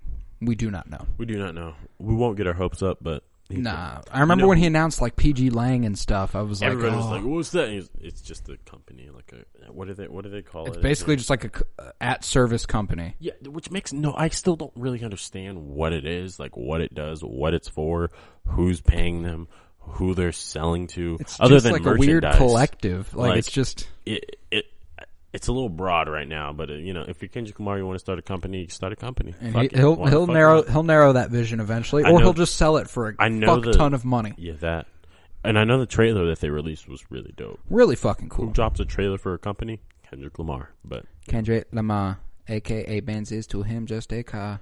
Anyways, you know who is dropping? Friday, June 25th, which we'll be covering this next week alongside Rick and Morty Season 5, Episode 2. Fuck yeah. Tyler, the Creator's Call Me If You Get Lost. Mm-hmm. Oh, boy. I'm fucking ready, baby. I'm definitely ready. And if we get that Isaiah Rashad this Friday, too, it could be a really special day. Isaiah Rashad could be a Monday drop, though. I feel like it's just the kind of guy he is to be like, fuck it, I'm dropping on Monday. Yeah, he would just drop something and be like, oh, yeah. Oh, yeah. I don't really give a shit about money. Like, it's been made clear that he doesn't give a shit about that. Oh, yeah, no. He makes great music. It doesn't really matter. But I am excited for Tyler because I feel like Tyler is very good at keeping his fans happy. And, like, because I'm sure he makes a ton of music, but he also, like, is not afraid to put together a concept and deploy it. Like, it takes other artists years to transition the way that he does between albums. That, we talked about, like, how Isaiah Rashad, like, his lack of, being in the scene always has made him even more shiny in our eyes. You know what I'm saying? Yeah. Like, oh, God, that's beautiful. Like, he's going to drop a masterpiece and stuff. Same with Frank Ocean, Yeah. If he was more prolific, there's a chance we wouldn't appreciate his greatness as much. Yeah. I don't know how Tyler has completely said fuck you to that paradigm. Yeah. Like, he's like, he'll drop an album every 2 years. Yeah. Every time, it gets better and it fucking gets better and better. Like, it literally is like a whole different, like, soundscape, and it shows that he's, like, evolved his craft. And I think he's kind of reached a point where he's like, oh, fuck yeah. But then, like, I got this shit down now. Also, think about where the music is coming from for these other artists, because they're coming from a different place with Tyler.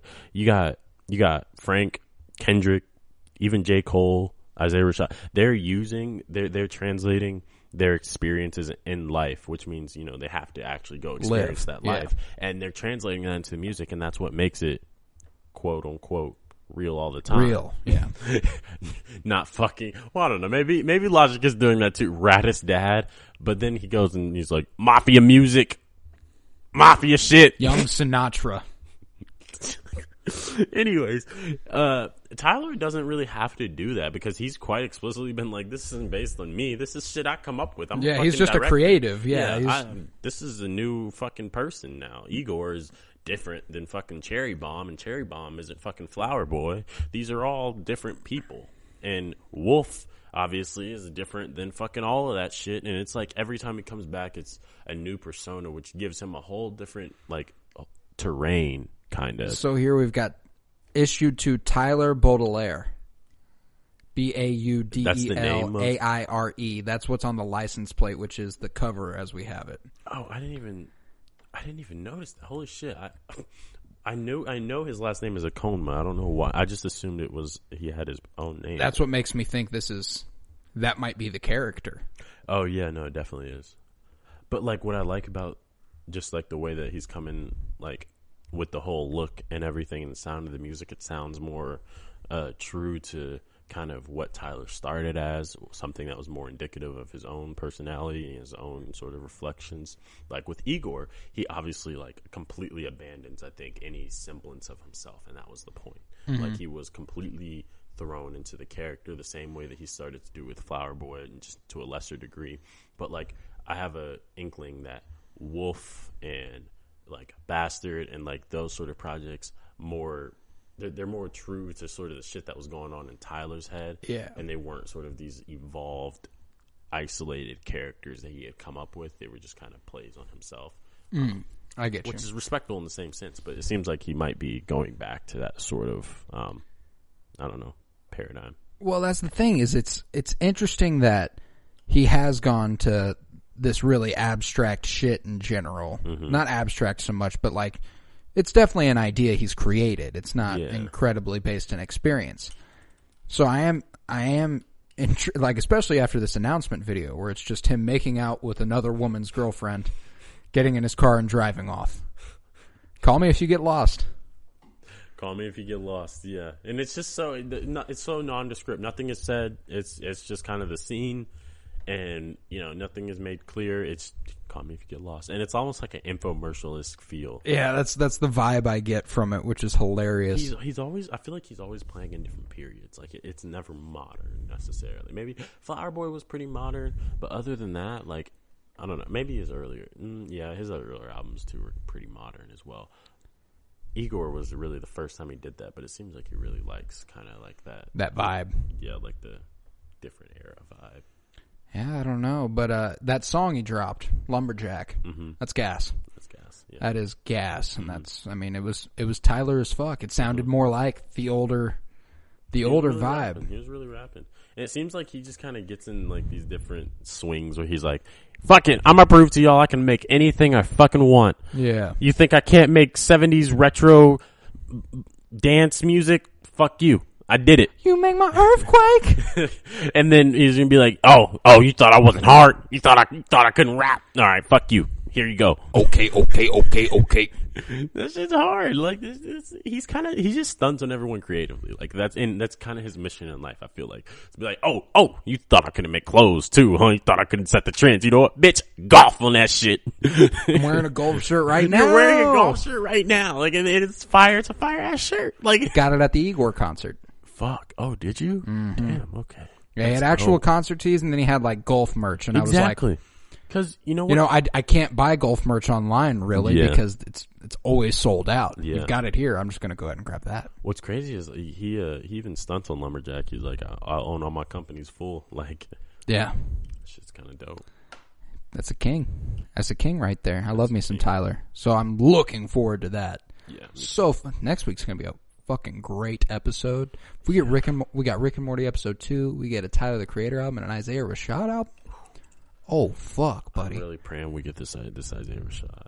Oh, I pray, because it said that Fader story came out May 6th, so this is months in advance. He's given the writer talks about like different songs, and so clearly he's heard the album. It's in the vault, like they have it. It's in the vault. They have it. It's done, and they said June. They fucking said June, and this is the last. Nothing has changed. Last one. If anything, things have gotten better in the world. It's time. You're announcing Kendrick. Come on, announce some Isaiah Rashad. Maybe some Schoolboy Q soon. Man, when TDE bursts back on the scene, it's going to be special. I need fucking SZA. And honestly... Bro, like, I forget, like, Schoolboy Q and SZA, special. And they're weirdly not... I don't think of them when I think TDE for some reason. And you know who else is still on the label? Actually, They say that he's rumored to release this year. Lance Skywalker. That dude hasn't released shit. Lance fucking Skywalker. Yeah.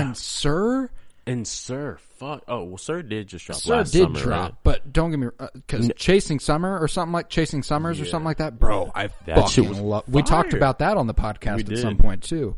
But that was absolutely gas. But there's just so many people on TDE that are so fucking talented. Yeah. And obviously, I think TDE, and weirdly, obviously, mine goes to Kendrick. But right after that, J-Rock and Ab-Soul for some reason. Fuck, I forgot about them. J-Rock's last album was a heat. Yeah, Redemption? Wasn't that what it was called? Yeah. No. Yeah. I think it was, yeah. That shit was phenomenal. Still got that on the vinyl downstairs. Beautiful. Damn, yeah, Lance Skywalker hasn't released... He's released a single song since... Like 2016? 2016, yeah. In 2016, Introverted Intuition came out, his only project. And he has one single that came out in 2020. I wonder what their holdup is on him. I think he's probably like he's the least qualified on the TDE roster. Honestly, he got really low listens with Introverted Intuition because he's very weird. It's definitely weird. The most out there of their sound. Yeah, no, he's super experimental. Probably the only like truly experimental artist they have on the roster, but still valuable. Like I fucked with that. I heard Introverted Intuition. I was like, this is some other shit. Yeah, it's good. I think that was like one of my favorite. I think I had like a. You did a presentation in creative writing in high school on it. Only because I wanted to show people the fucking video because I just thought it was the most absurd thing. I was like, this is fucking awesome. And I don't think people appreciate it as much as I did, but I fucking loved it. I loved that shit. I was sitting in the classroom like, yes, this is dope. This is dope. We ran that class. We fucking did. We ran that class. We ran every class we were in. Let's be honest. High school. High school. Anyways, speaking of high school, last time we saw these people was in high school. Brockhampton. We saw them, I believe, our freshman year of college. Fuck, that was in college. High school's a different era completely. Like, it is far longer ago than you think. Yeah, I know. God damn. Because we didn't see... I don't think we saw a concert together in high school besides Flower Boy. You're right. Because we saw J. Cole and Brockhampton. A couple months back to back. Yeah. Damn. Yeah. Time flies. How about that lineup of concerts that we've both been to? Yeah. Tyler, the Creator, Vince Staples opening, Drake, Migos opening. Oh, shit. We didn't go together, but we were both there. Yeah. Did we know that we were both going before we went to Drake? I don't think so. I think you hit me up and you were like, hey, are you at the Drake concert? Yeah, I think so too. And I was like, yeah, are you? Fuck yeah. Fuck yeah. That shit was fun as fuck. It was a dope concert. Yeah. I mean, J. Cole, Brockhampton. And J. Cole had Earth Gang opening for him. Oh, God. And Young Thug. Were good, yeah. Like, we've seen some fucking artists in concert, haven't we? That's fucking cool. And I'm thinking that we might have to get back to Brockhampton. They're going to be in Kansas City April of next year. But they're starting their tour for Roadrunner, New Light, New Machine. Plus Pack, I guess. I'm sure they might play some of the songs off the Plus Pack. Well, I listened to that whole thing the other day at work for the first time. I was late to it. Me too. First listen, this is critically the best Brockhampton album for my money. Yeah, no, me too. Like, that's what I was thinking. I was like, they really have mastered this boy band rap group thing that nobody else could ever really figure out. And this is their next to last album. Like, and like thinking about it, like that's fair. Like, that's completely fair. I think they've dropped like what, 5? Yeah, I think they've dropped so many albums in such a short time span that are all of such high quality that it's almost as if their time is come. Like, because they dropped the entire Saturation trilogy in a year, 4 years ago too. That was 2017. Jesus Christ. And I remember that. Like, I didn't hear about Saturation 1 until Saturation 2, but then I somehow got put on to Saturation 2, and everybody just started talking about Brockhampton. We covered Saturation 2 in our high school newspaper. Damn, yeah, we did. Yeah, we did. And then I listened to Saturation 1, I'm like, wait, all this shit is good. And then they came out with Saturation 3 later that year, and I was like, they dropped 3 fucking fire-ass albums in a year. Like, and I mean, it makes sense. You know, they got a lot of manpower. Obviously, there was at that time there was probably like close to 14 people in Brockhampton. I think it's much more narrowed by now. Yeah, I'm sure it's much more. Pretty sure it's like Kevin Abstract, Bareface, Matt Champion, Joba, Merlin. That might be it. And then they have the dudes who are not performers. Yeah, right. That are a part of Brockhampton. But it just they get better and better. Like, that's just the straight up truth. Like, and what was interesting when I listened to this album, Roadrunner, New Light, New Machine, the standout performance for me wasn't Kevin Abstract, it wasn't Matt Champion, it wasn't Joba like it usually is. It was Merlin. For my money, this dude bodied everything he was on. He's fucking strong. Like, and I can't wait until, honestly, they start really releasing their own music, because I'm interested to see because I've heard some of Matt Champion's music, and he's pretty good. Kevin Abstract, obviously, really good. Joba's got some pretty good songs, like Sad Saturdays. Have you ever listened to that? Oh, fuck, that is Joba. Yeah, that's a good song. That is a good song. Yeah, no, I remember finding that. that was a good. I have not, however, listened to any Merlin. I looked him up one time, and I'm pretty sure he does have solo music, just not as much, and it's not as big. Just because I don't feel like he's kind of felt like the youngin' of the group most of the time. Yeah, he's felt like a background character for the most part. Him and Bareface kind of felt like up until Iridescence is when I feel like they both really popped off. Yeah. Iridescence was such a good. That's album. what we saw in concert. Yeah, and frankly, that was fucking great. I'm kind of upset I didn't go on Acid. I just didn't have the foresight for it at the time, but that was maybe next time. Maybe April 2nd, 2022. That album was fucking made for, like, I was just watching the graphics and their projector, their slideshow or whatever, and it was just all so trippy. I was like, I finally got the point of that album, and there's like even a reference to Acid, I think, in one of the songs. But oh yeah, and like they did interviews where they talked about how they were tripping acid when they were making it and stuff. Right. But yeah, and then they had Ginger in 2019, which I think we did talk about on the podcast when it came out and stuff. Yeah, we're a Brockhampton podcast. We are. I guess it's weird because like they can just kind of disappear for a while and then come back, and I'm right there with them. Yeah, and fuck, man, what were some of your favorite songs off this? Shit. Let me look. So honestly, Buzzcut was really good. Yeah, kicking off with that feature from Danny Brown was gas. I loved the ASAP Rocky feature later in Bankroll. Was fire too. Sex. That song slapped. Yeah. I fucked with What's the Occasion gave me fucking chills when I listened to it. Oh yeah, What's the Occasion? That one. I think that was the one I was thinking of. That one made me think of San Marcos from Iridescence, like the way that like I just got, because that was the song when I listened to Iridescence for the first time that went like the I want more out of life than this. They had us sing that a little too much at the concert. Yeah, they went on and on. I was with like, that, bro, I can't get on with the songs. Like we've been doing this for a good 2-3 minutes. Like, come on, let's move on. We've repeated this line like 54 times. I'm getting tired of it. All right, I'm trying, but I'm getting tired. I'm not performing. You're performing. Like, it was really cool. Like for like 5 of them. Yeah. Then it was like, oh, we're gonna keep going. We're gonna keep going. It was outstanding. I just remember too that there's like the short girl that was behind me, and she, like when Merlin popped up, Merlin's song came on. I can't remember what the name of it was, but it's just like a Murder man.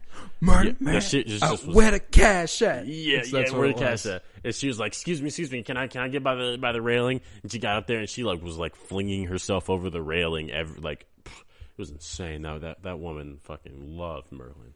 Holy shit. She looked like a punk rock kind too. Merlin man.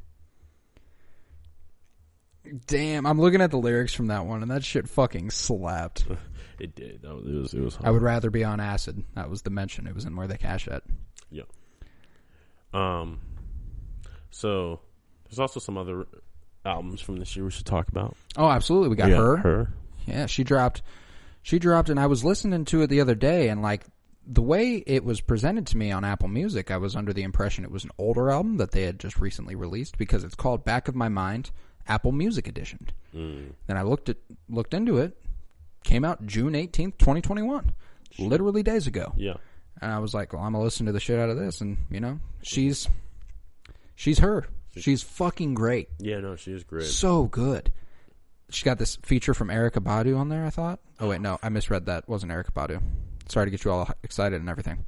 Damn, yeah. But we do have features from Ty Dolla $ign, Corday, which was a great one. Yeah. Lil Baby, Thundercat, DJ Khaled and Bryson Tiller, YG. DJ fucking Khaled. He dropped this year too. He fucking did. Khaled. He said, I saw like a quote from him, and it was like, being a parent has made me a god or something like that. It was some absurd shit. And I was like, DJ Khaled, bro, shut up. I'll never forget that summer where we just like all watched his Snapchat story.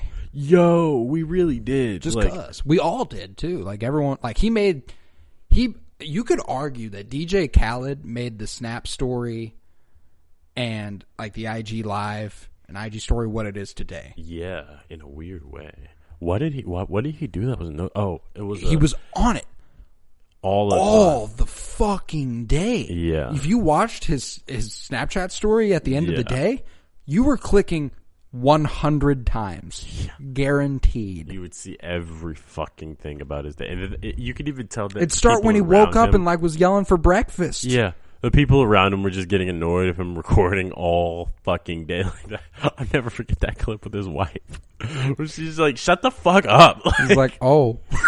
He's like, why are you mad? Like, what the fuck was wrong? You know, I was like, yo, stop recording, bro. She doesn't like it. She don't like it no more. Her privacy. Like, what the fuck? And that album, it's so fascinating. The fact that he can keep getting the biggest artists in the world and putting them all on one album and it be so consistently underwhelming. Bro, that album was Major Key. I fucked with Major Key. Major Key was good. After that, he hasn't dropped a single good thing. Even before that, it was pretty hit or miss. Like, it wasn't like DJ Khaled was like this like crazy great. Like, no, he just DJ. had some huge ones that like hit really well for him. Yeah, and like other than that, but DJ Khaled was never. I don't feel like he was ever the reason those songs went off. Bro, Khaled. I'm going to read you the list of features on this thing. Okay. Lil Wayne and Jeremiah. Lil Baby and Lil Durk. Cardi B. Got a song with her and Migos. Damn. That's on one song. Damn. Why do you do that? No, here's the thing. He just be throwing artists on any song.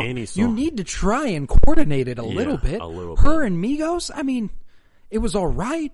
But they don't go together. No. By any means. You got Post Malone, Megan Thee Stallion, and Lil Baby all in one song. What the fuck? Justin Bieber and 21 Savage. Bryson Tiller, Lil Baby, and Roddy Ricch. He's got one just with Drake. A Boogie with the Hoodie, Big Sean. What? Nas and Jay-Z, and James Fauntleroy. Justin Timberlake.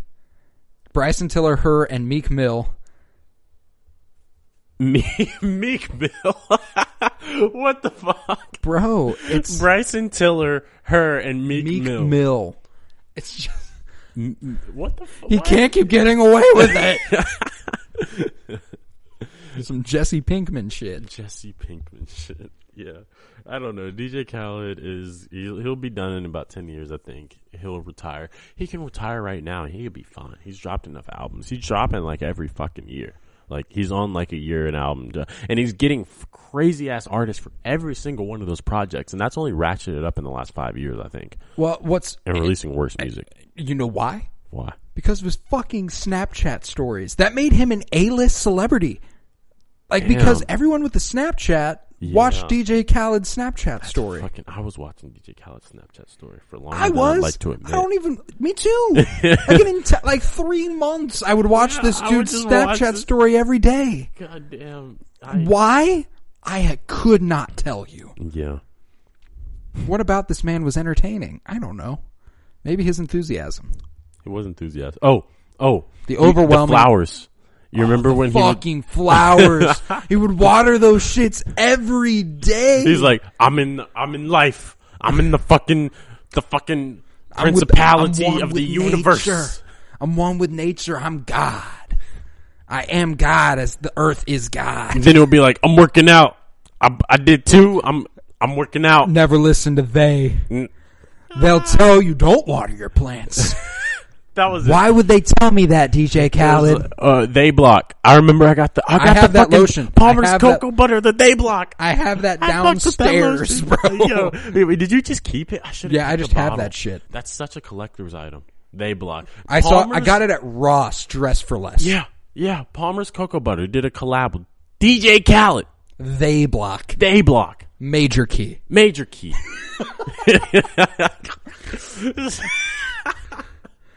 I hate how much sense that sentence just made, that little succession. It was because that's how he talked. That's how he fucking talked. I'm like, bro, they block. Major key. Don't listen to they. Eat your fruits and veggies. Another one. Another one. Do you remember that video? Yeah. Where he just kept going and it was like, what are we doing? Take the door off its hinges. What? It was fucking huge. DJ Khaled is so smart though. And then Chance the Rapper made a reference to that very video in the song No Problem. Oh fuck. DJ Khaled's not even on that song, but he made an appearance in the music video for the one line where Chance goes like, "Oh, they come and put the hinges in their hand," and that's all. Put the hinges in their hand. Noticeably absent from DJ Khaled's last album, Chance the Rapper. That is true. He had "I'm the One" with Chance once upon a time. Yeah, that was huge. And for a moment, it is still holy shit, DJ Khaled's top song. Damn. Justin Bieber, Quavo, and Chance the Rapper, and Lil Wayne. Yep. And then the next year he dropped like a sequel song. I remember everybody was like, so Quavo was on I'm the One, but nobody else was. Quavo going solo. And Migos were like, fuck everybody. I kind of like the Migos attitude. They just kind of don't give a fuck. No, they don't. I was listening to Culture 3 yesterday. Have you listened to that yet? I haven't actually. I played Claire your joke, and she thought it was rightly reprehensible. Yeah. I thought it was hilarious. It's probably, I don't know about. It's funny. Is it on Patreon yet? No, I'm not. I don't even think I'm going to put that episode out. Okay, fair. No, not because of the joke. It's just not that entertaining. Okay. I like cut a few tracks. So the idea was that I was on the road delivering pizzas and stuff, and I was like, you know what? I'm gonna do a track by track review of Culture 3 in my car, because I was bored as fuck. I figured why not, and I did it, and it was fun. I had a good time, but then I came back and I cut it all together, and I was like, this is just kind of boring. Yeah. I don't need to put this out. Yeah. So yeah, go me for having self-awareness though. Agree. Yeah. I mean, but also it's Penny Blue. Do what the fuck you want. Do what the fuck you want. And guess what? I didn't want to put it out. There you go. There you fucking go. Joke was rightly reprehensible. I was making fun of Offset's homophobia. It was fucking funny. Anyways, YG and Mozzie. A good album. It's called A Community Service. And like we said earlier, YG is just too damn consistent. Yeah. He doesn't miss. He's at least going to do not bad. He knows what he's doing, too. He makes fucking West Coast hip-hop. Yeah. Like, this is shit you will bump casually for the rest of your life. He's on an album with Mozzie. Like, hardly anybody really listens to Mozzie. I fuck with Mozzie. Mozzie's nice. I know that in like, Oakland area, Mozzie's fucking huge. Like, massive. And it's like, he's in tune with what's going on there. I haven't given this a listen, but I know. They got a song called Bompton to Oak Park. There you go. Bops. That shit is so hard. And then Vibe With You featuring Ty Dolla $ign, which is great. Yep. YG likes to collab with Tyga on songs that are like clearly supposed to be for clubs. This one's called Toot It Up. I mean, he's doing what makes the bread come in. I understand, YG needs a club banger. That's partially what he's known for. Pretty consistently. Yeah. And I mean, if you want to throw Tiger on it, all power to you.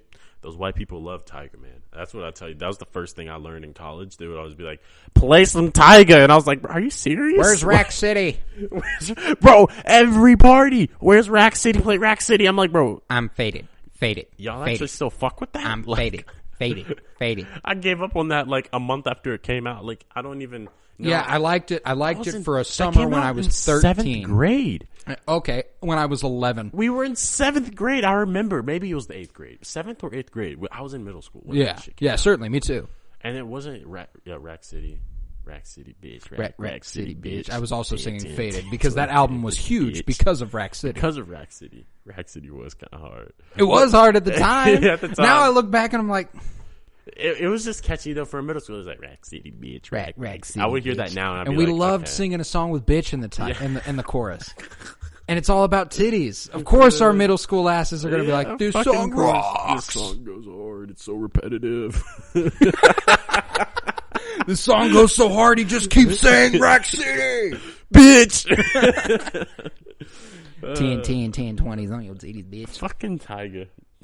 He also had one of the most reprehensible songs I've ever heard in my life in terms of just subject matter. Make It Nasty. Oh, my God. Make It Nasty. Make It Nasty. Drop it on a bitch, make it nasty. I don't even want to talk about that one. That one terrible song. Terrible song. Terrible song. Absolutely awful. I was that. It was there where I was like, Tyga's never gonna be it again. Never. If he keeps doing this, if this is your formula, fuck you. Like, let's move on though to Nas. He got his first Grammy win. Yes. For which is absolutely insane. Can you not like? Why can they not be like, hey? Okay, I see why they can't do this. But like, because like, you know, the build up of an album after its release, I think is still important. So like, they could just be like, hey, we fucked up. I need your Grammy back. Jesus, it's going to fucking another album that deserved it. Or Macklemore. Yeah, I would start with Macklemore. Start with Macklemore. Be like, hey, yeah, that can't fly. God, fucking the Macklemore thing. And whatever won Album of the Year in '94 didn't deserve it. No. Because Illmatic was released that year. And that's what should have won. That's what should have won. But he was just an 18-year-old kid from New York. I'm actually going to look up what 1994's Rap Album of the Year nominees were. Okay, so interestingly enough, what I'm finding is that there was no Rap Album of the Year in 1994, for that category had not been created. And how about that? The lack of respect on rap's name. Yeah. That the best rap album widely considered of all time didn't have a chance. It didn't have a chance. But like, also, why wouldn't the Grammys do that, right? Like, it's the Grammys. Fuck them. I've never been prouder of Drake than the time that he told off the Grammys at the Grammys. Yo, and they cut him off. Yeah. This is crazy. The first rap album of the year, 1996, awarded to Naughty by Nature for Poverty's Paradise. Shit. The other nominees, Tupac, Me Against the World, Bone Thugs and Harmony, 1999 Eternal, Old Dirty Bastard, Return to the 36 Chambers. God fucking damn it. And Naughty by Nature's Poverty's Paradise won. I mean, yeah, I'm going to say I've only heard of Naughty by Nature on very offhanded mentions from my mother. Yeah. It seems like Enter the 36 Chambers. Return to the 36. Or Return to the 36 Chambers. Because it was ODB's solo one with like yeah. Oh, what's the classic that everyone comes back? Shimmy, shimmy, yeah, shimmy, yam, shimmy, yay. Busta Rhymes. Yeah. Wait, yeah. Wasn't Busta Rhymes on that? Yes, I believe so. God, 97 was the Fugees' The Score, which was one of the best albums of all time. God. That also won over Tupac. And A Tribe Called Quest. Wait, which Tupac album? All Eyes on Me in 97. What's a Tribe Called Quest album? Beats, Rhymes, and Life. It's not even one of their best albums. I could see it. The Fugees were huge. Oh, they were good. No, don't get me wrong. The Score is one of the best albums of all time. I think it rightfully won that one. And I think there was like some drama. I remember reading some stuff about like kind of the drama about that, like how like they were huge and there's a lot of expectations around it, and all just kind of fell apart really quickly. It is funny though that as soon as a white rapper could win, a white rapper did win. When's that? Marshall Mathers or Slim Shady LP, Eminem. Yeah. Mm-hmm. Yep, that makes perfect fucking sense. And then Eminem won again in 2001, and then again in 2003. Eminem, 3 Grammys. Yep. Outkast won in 2002 and 2004, though. Okay. For Stank On Ya and Speaker Box The Love Below. Kanye won in 05 and 06 and 08. Eminem won again in 2010 and 11. Yes, what? Wait. For Relapse and Recovery. 2010, he won over... Oh Best Rap Album for Recovery. And 2011, that was over Drake's Thank Me Later, Jay-Z's The Blueprint 3, The Roots, How I Got Over, and B.O.B.'s B.O.B. Presents The Adventures of Bobby Ray. What? 2010, he won over Common, Universal Mind Control, Flow Rida's Roots, which was You spin me right around, baby, right around. They consider that rap? Yeah, because he's a black guy. Because he's a black guy from Florida. Yeah, Mos Def was also on this, and so was Q-Tip. So Eminem won over those guys, too. Oh, my God. Yeah, Ludacris won in 07. I think these nominees are actually like all of the nominees are a problem unless the album gets huge enough to really like force them to pick it. They're not really picking the best rap like albums. No, they aren't. And see, they're picking the most palatable. Like B.O.B.'s The Adventures of Bobby Ray. That's not a hip hop album of the year. No. Are you fucking with me? B.O.B. That had nothing but pop music on it. Yeah, exactly. Like B.O.B. like is known for pop rap, which is primarily pop, not rap. Drake won for Take Care, and Macklemore Eminem won again. Care. Eminem won again in 2015. Yo, whoa, for what? The Marshall Mathers LP2. The best release he's had in the last 10 years for sure. Yeah. But nonetheless, I thought that was the year that fucking Revival came out. 1, 2, 3. Like, I swear to fucking God. 5, 6. 6 rap albums of the year for Eminem. 6. 6. Kendrick won for To Pimp a Butterfly. This is a pretty dope list. J. Cole's 2014 Forest Hills Drive. Dr. Dre's Compton. Drake, if you're reading this, It's Too Late. And Nicki Minaj, The Pink Print. That's a good year. That's a good year. Who won 2017?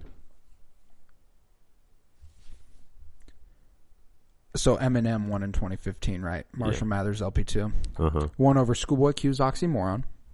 Wiz Khalifa's Black Hollywood. Childish Gambino's Because the Internet. Common's Nobody's Smiling. And Iggy Azalea's The New Classic. That's the J. Cole bar. It is. Watch Iggy win a Grammy as I try to crack a smile. She didn't win. Thank the fucking Lord that she didn't win. If she was like in the history books as like a Grammy rap that's album. A stain forever. Forever.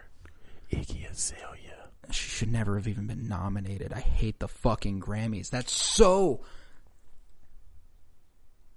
She's not a good rapper. Who won 2017? Chance for Coloring Book. Okay, what are the other nominees? De La Soul, DJ Khaled's Major Key, Drake's Views, Schoolboy Q's Blank Face LP, and Kanye West's The Life of Pablo. Who's 2018? Kendrick Lamar's Damn. Okay, I was wondering if he won for Damn. That was a good nominee list too. I remember this one being like, this could go three ways. Wasn't J. Cole on that one? No, Tyler was for Flower Boy. Wait, Flower Boy got nominated, but fucking KOD didn't? KOD did not.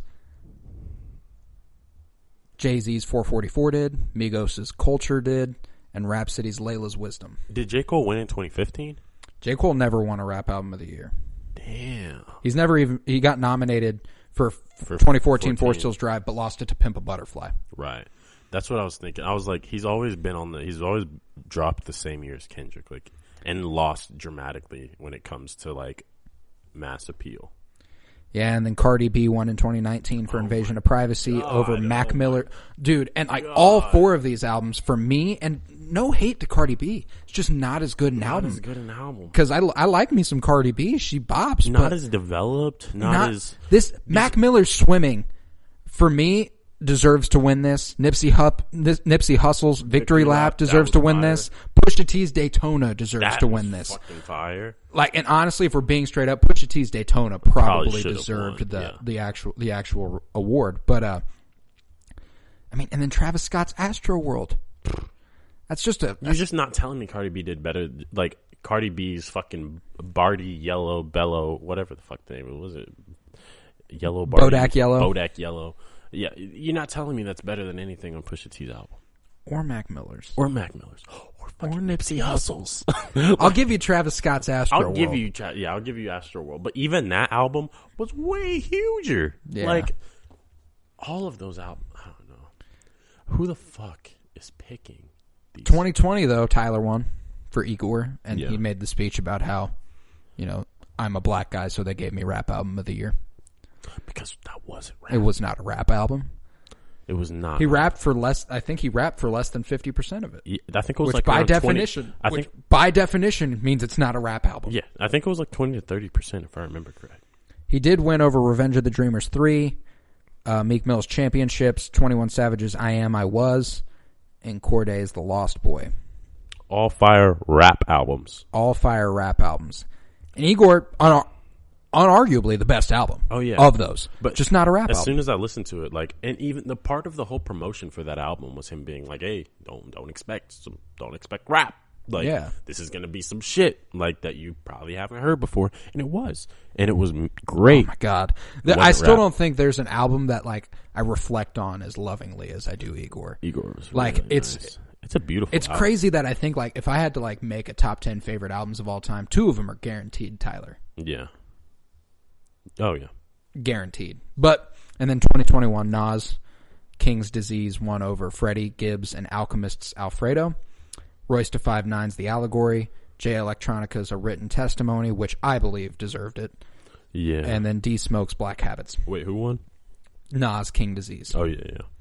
Yeah, which... Honestly, I'm not mad about it, but also not the best album on there, probably. No, certainly not. But he did deserve. He did deserve a Grammy. He deserved a Grammy, yeah. And it just took him damn near 30 years. 30 years over the 27 years after Illmatic dropped.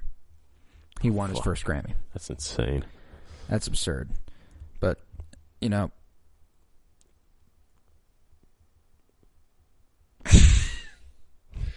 yeah, it's a rough.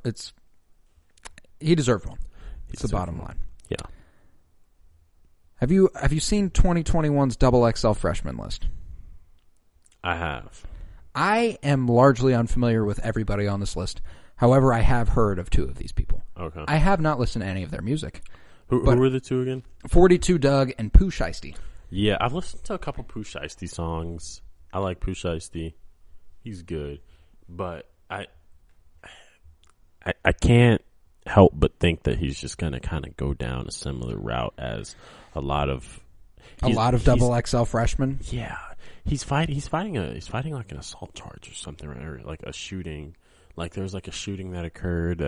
Like there's like video of it. I'm pretty sure it's him. Like I don't know. Like he's like literally in prison already. Like, and here's the thing too is that I think the last like great XXL Freshman Class was 2016. Yeah. 2017 wasn't bad with Denzel and 2020 wasn't bad actually. But I also think that we're at a point now where that XXL Freshman thing means a lot less than it did. It does. No, but 2020 was Polo G, Chica, who I'm unfamiliar with, NLE Choppa, Jack Harlow, Lil Key, Lil TJ, Fabio Foreign, Cowboy, Rod Wave, Baby Keem, 24 Golden, and Lotto. You seen that J. Cole and Boz have a one in the vault with Lil TJ? No. Yeah. Okay. Lil TJ's hard. I fuck with Lil TJ. Oh yeah, he's nice. And Boz posted a snippet when he was just off his ass drunk, and like he like tweeted the next day, like quoting it, being like, "Damn, someone take away my phone the next time I'm this fucked up," because he leaked music. Yeah, right. He leaked, and dude, this shit went. Really? Yeah, like you heard Boz, you heard J. Cole, and you heard Lil TJ, and it was like a 40-second clip. Damn, is it still up? I'm assuming it is. I'm gonna go check out Boz's Twitter real quick. No, but I fuck with Polo G. I fuck with NLE Choppa. I fuck with Jack Harlow less. Lil Key, I haven't listened to much, but I know he's big. Fabio Foreign, I definitely fuck with. Cowboy, I haven't listened to as much either. Rod Wave, I definitely fuck with. Baby Keem, I definitely fuck with. 24 Golden, I don't really listen to, but I've heard that he's been doing some shit too, or her, or they.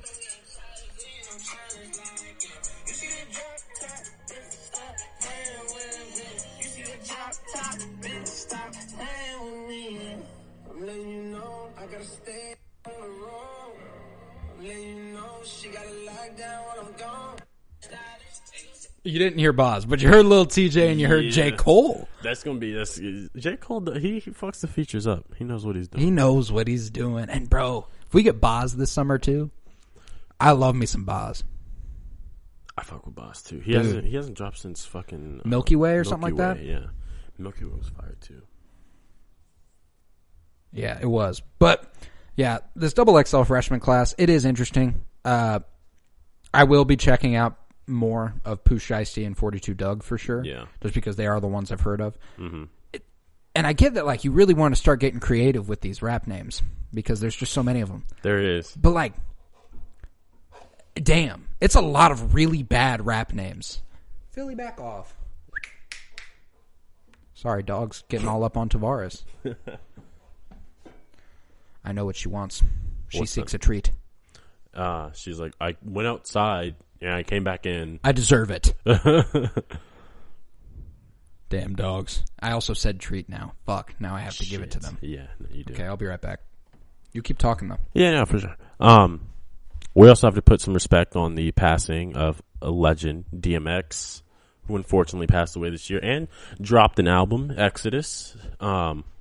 I myself did not listen to it, but from what I heard about the circumstances of his death, natural causes, which is still very unfortunate. And like, he was 46, I want to say, when he passed away. He's a young dude. Young, like super young. And he was like one of the people who the rap community in general, I think, just kind of loved, like just considered to be like the greatest. One of the greatest. And, yeah, one of the greatest. Had his own original style that he was like, that he pioneered. Bro, and when he came out, like debut album, number 1, second album, number 1, yep, third album, number 1. DMX was huge. DMX was massive. Everybody's parents knows DMX. Dude, my mom's favorite rapper. Oh, fuck. I forgot about that. I was going to say that. I was like, I think I know a white woman whose favorite rapper is DMX. It's your mom. It's my mother. It's your mom. Yeah. Suckers gon' know what it's gon' be. Fucking with a brother like me. T to the M to the X. At that point, your dad was like, I fuck with you. I fucks with you. Yeah, but DMX was just so fucking good.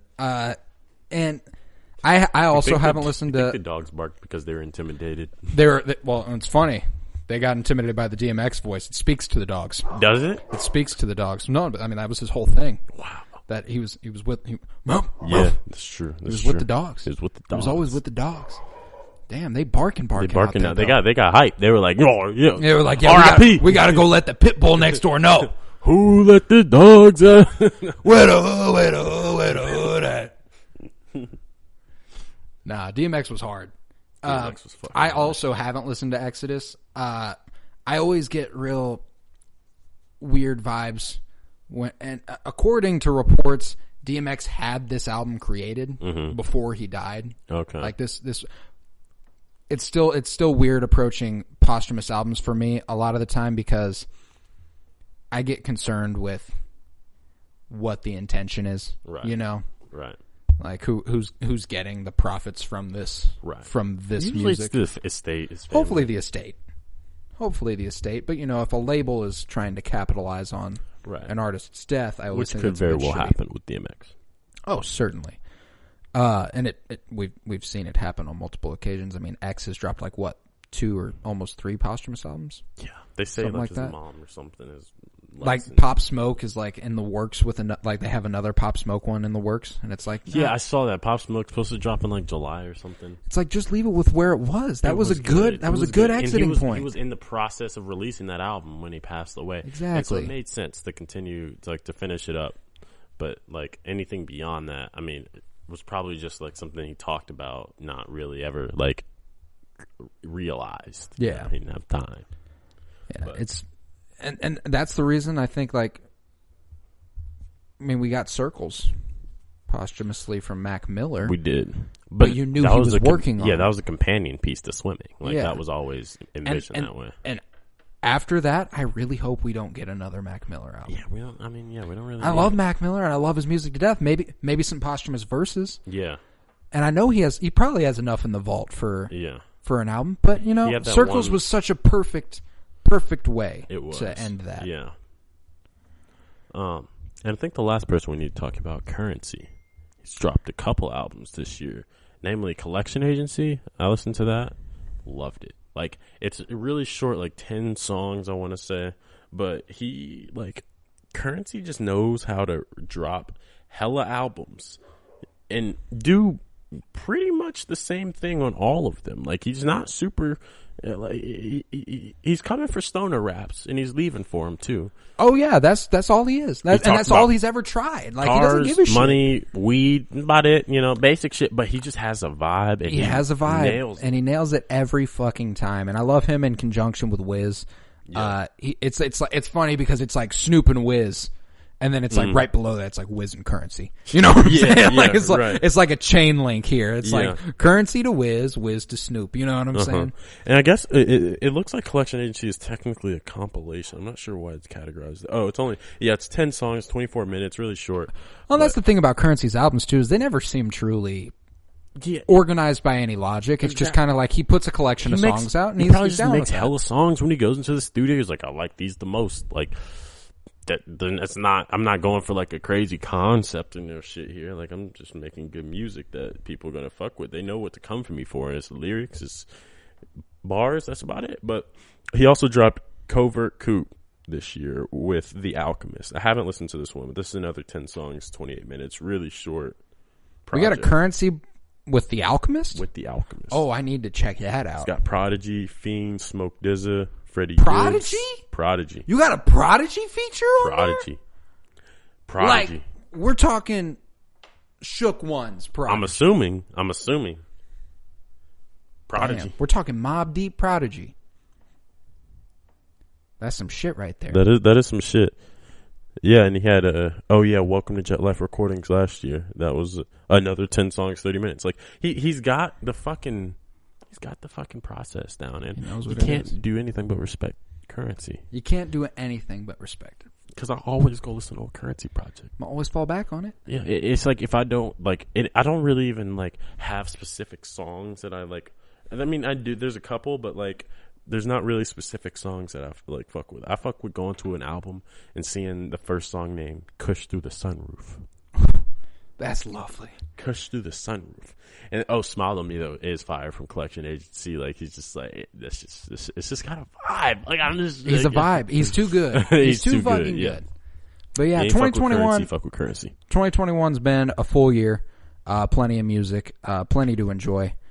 But I don't have much else to say here. Yeah, no, I think we're running at a 2-hour long pod at the moment. Shit. Yeah. I knew it was getting up there. We were getting up there. I figured I might, steer it.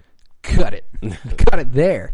We did make it through all our material, though. We didn't have anything else to mention. 2021 has been an interesting year musically. Yeah. And it looks like it could only get better. Judging by potential of Isaiah Rashad, Tyler, potentially Kendrick, maybe. I don't even want to say that though, because it's just like maybe Frank Ocean. Frank Ocean apparently is dropping, according to Wikipedia. Which, well, I mean, he did have that In My Room and DHL, and he had all these songs he was releasing that seemed like they were part of a concept he was going to get out there. Yeah, right. There was like the little thing at the bottom of the album covers. People were like, "See, it's different. They're different tracks in the album." And they matched his pose on DHL and In My Room. Like, that was clearly, like, he had singles lined up. Which means he got other songs, which he definitely does. It's just a matter of when are we going to see them. In theory. But this was the Penny Bloom Podcast. I was Colton Robertson. I was joined by the magnificent Tavarus Pennington. Thank you very much, buddy. Oh, yeah. It's always fun to get back together with you so we can talk. It is, yes. I look forward to next week where we will be talking the second episode of Season 5 of Rick and Morty, and... And Tyler's pretty reliable. I'm sure he will be dropping this Friday. So we will definitely be talking Tyler, the Creator's new album, and possibly Isaiah Rashad. Hopefully. That's an episode. But fuck yeah, baby. If this was an episode, that'll definitely be an episode. Fuck yeah. But yeah. Go to patreon.com/CoroBloom where you'll find an exclusive 10 hours of content there now. $3 is all it'll cost you a month, and you'll have 10 extra hours of me and other people talking to each other.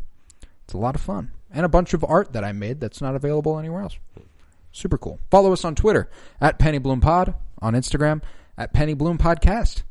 Come back Tuesdays for the Bad Batch Bitches, where we discuss, yes, that's right, the Bad Batch.